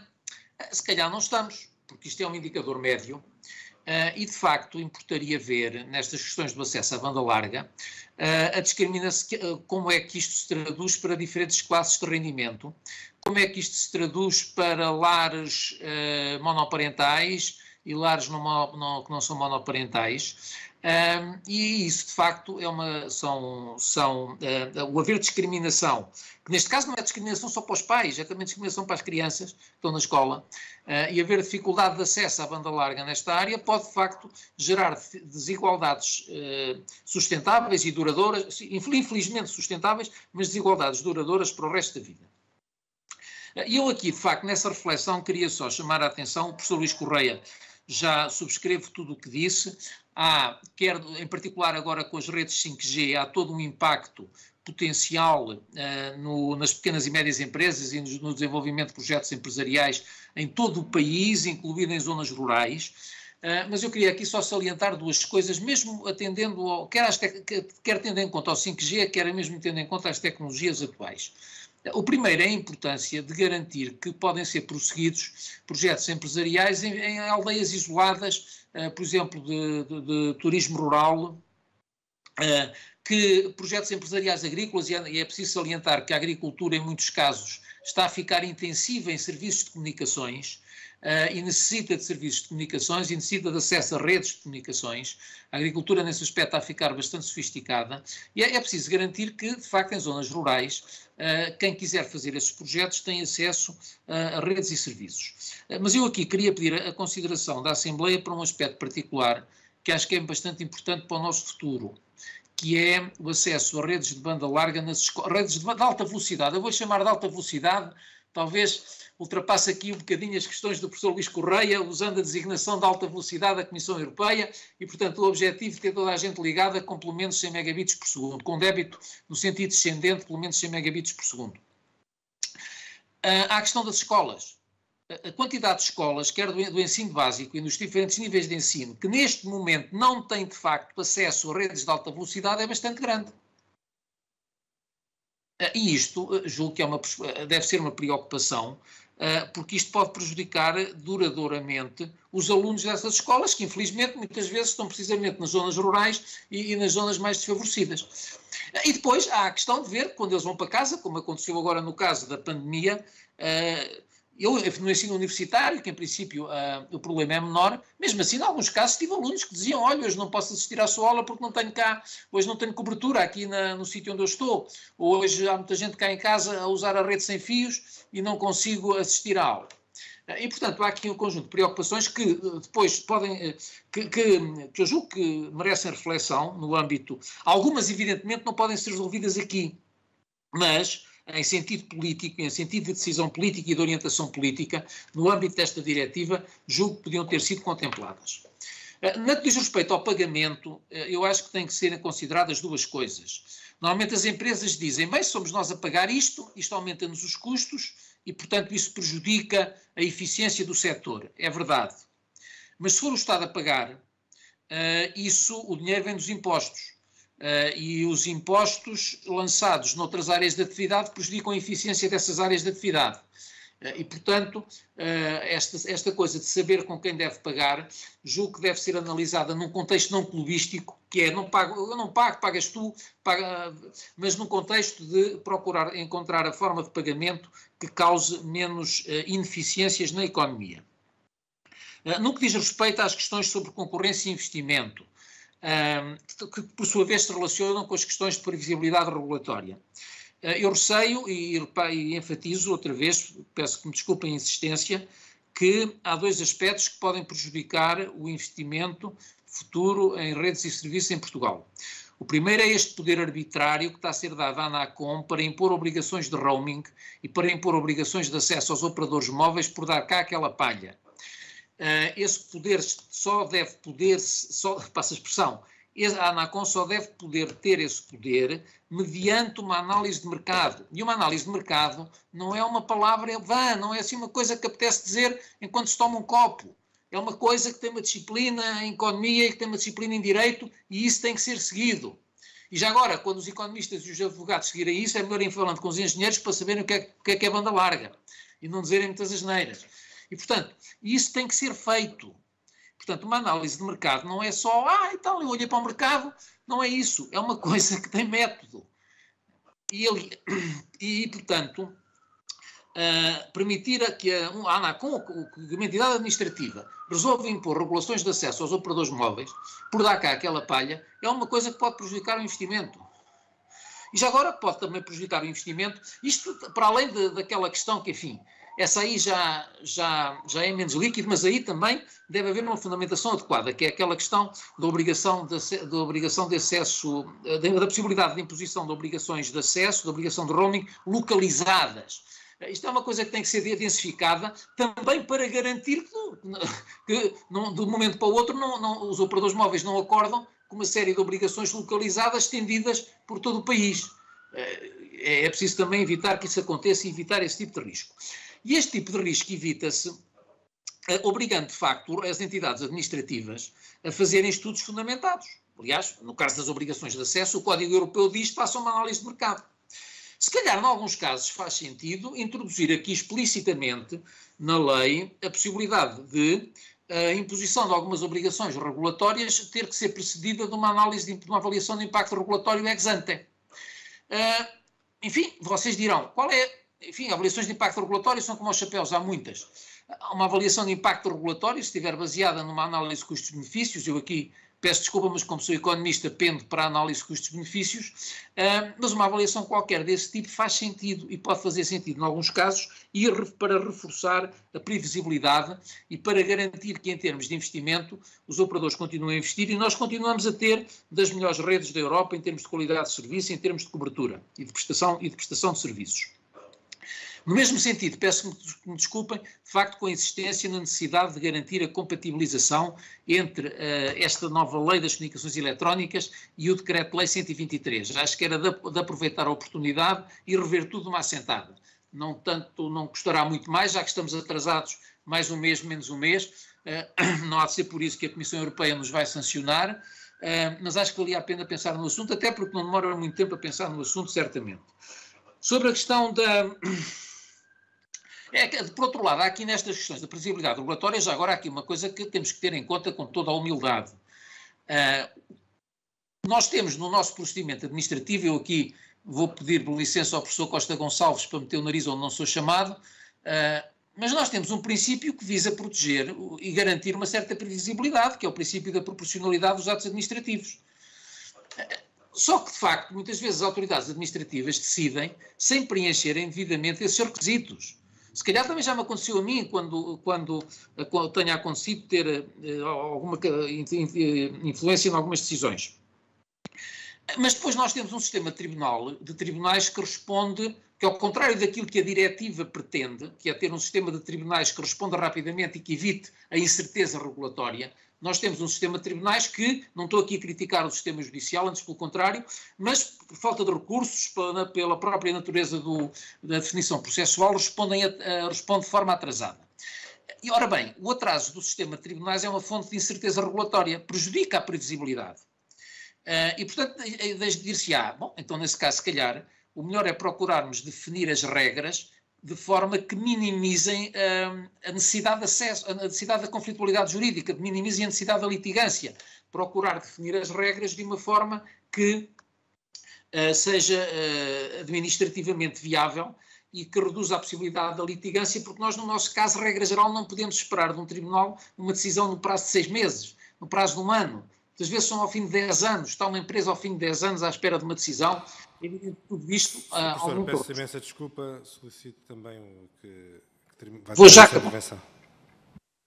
acabar porque, sobre a fidelização, eu acho que a fidelização é necessária, ou melhor, é útil, peço desculpa, e acho que os encargos inerentes à cessação antecipada, à renúncia antecipada do contrato, a suportar pelo consumidor, devem estar relacionados com os custos afundados, ou seja, com os custos que o operador suportou no fornecimento do serviço ao consumidor e que são inerentes a essa relação contratual, que não podem ser transferidos para outra relação contratual. Concordo que é difícil concretizar isto na lei, é difícil fazer uma regra que concretize isto e que ao mesmo tempo seja compatível com o princípio geral que há, que é o de não regular os preços de retalho. Acho é que a redação atual não protege devidamente os consumidores. Sinceramente, julgo que alguma coisa se poderia fazer nessa matéria.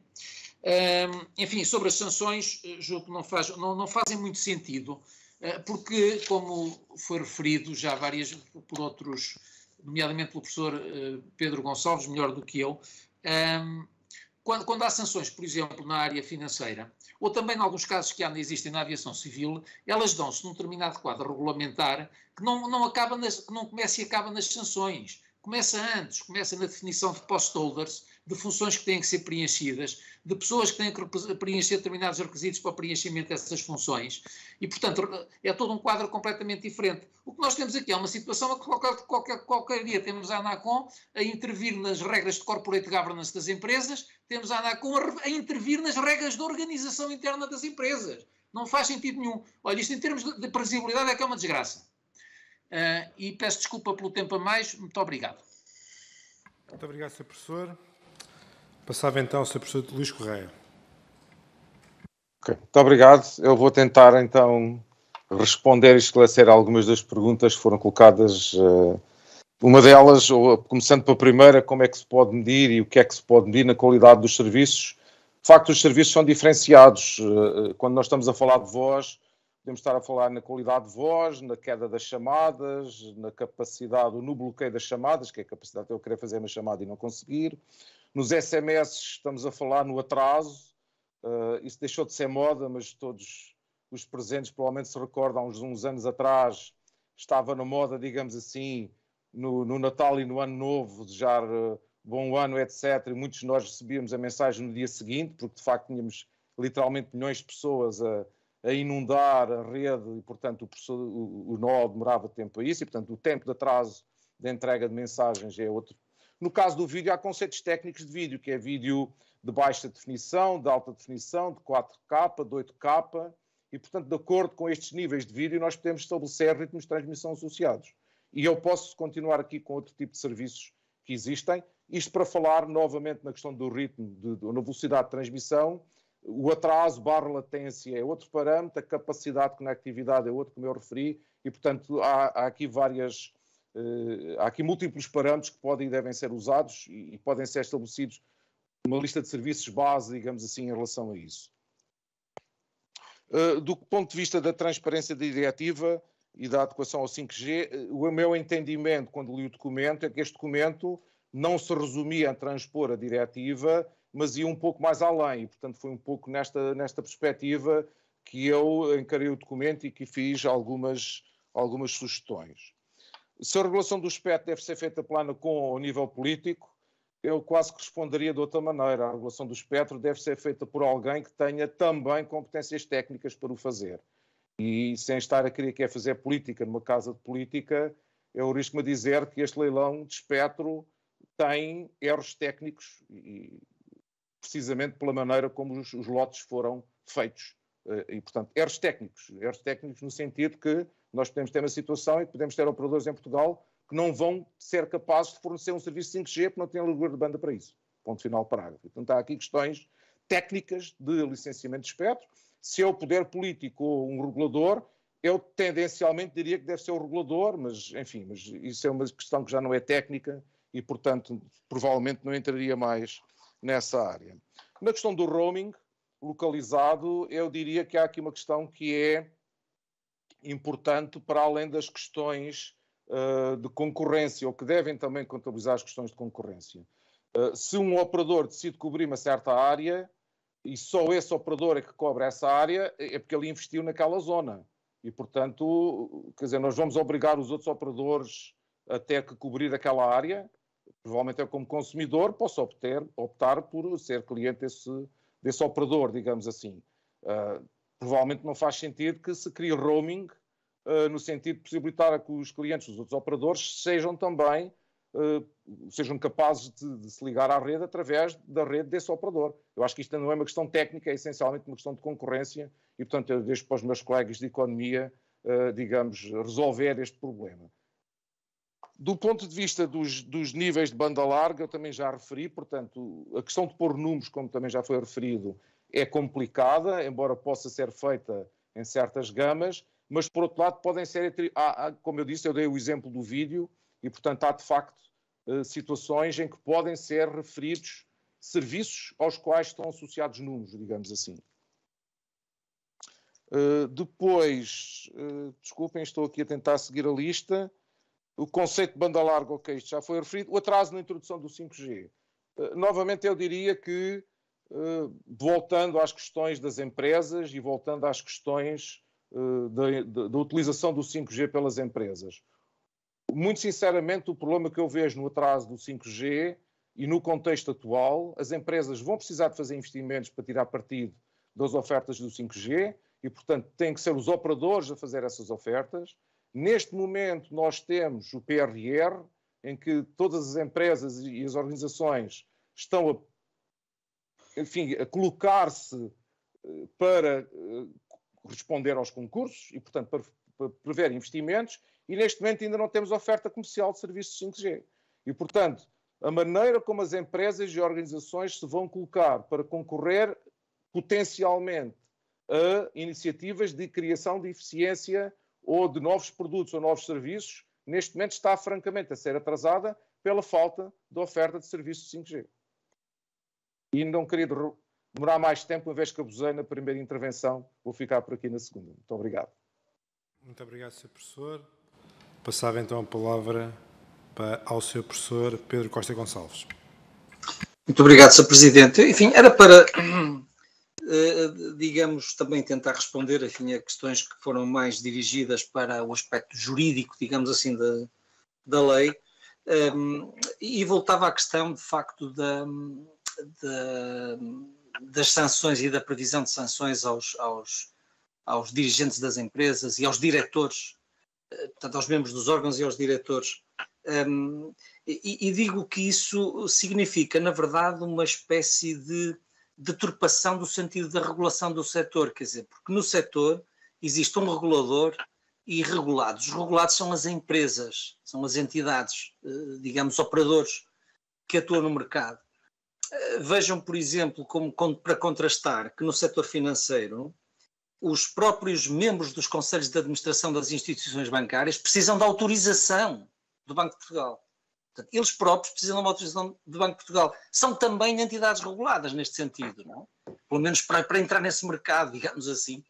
E por isso faz sentido, ou pode compreender-se, que o Banco de Portugal tenha depois poderes regulatórios sobre essas pessoas, sobre os membros dos conselhos de administração e tal. Ora bem, aqui isso não existe, não é? Nada disto existe, não existe, digamos, uma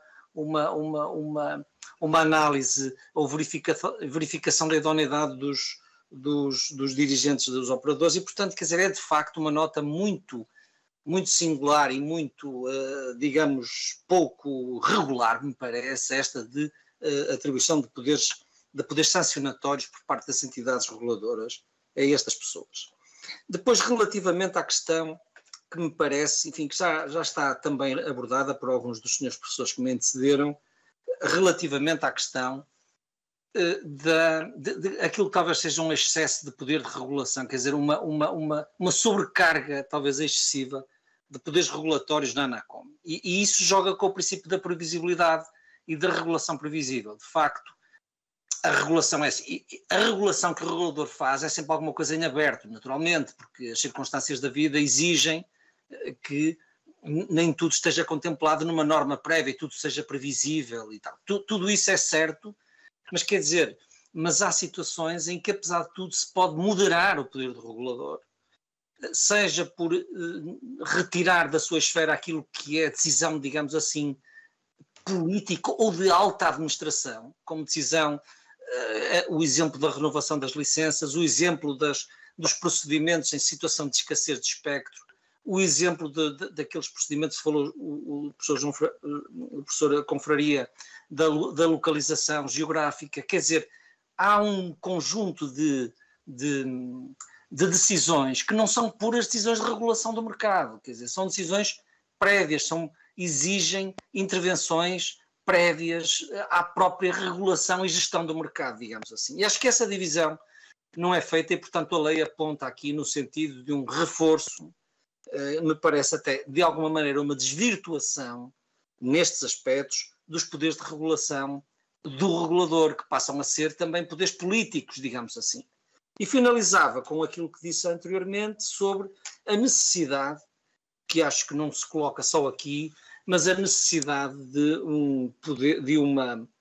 uma reflexão político-legislativa sobre a designação e os processos de designação dos dirigentes das entidades reguladoras. Eu acho que estão a acumular-se casos,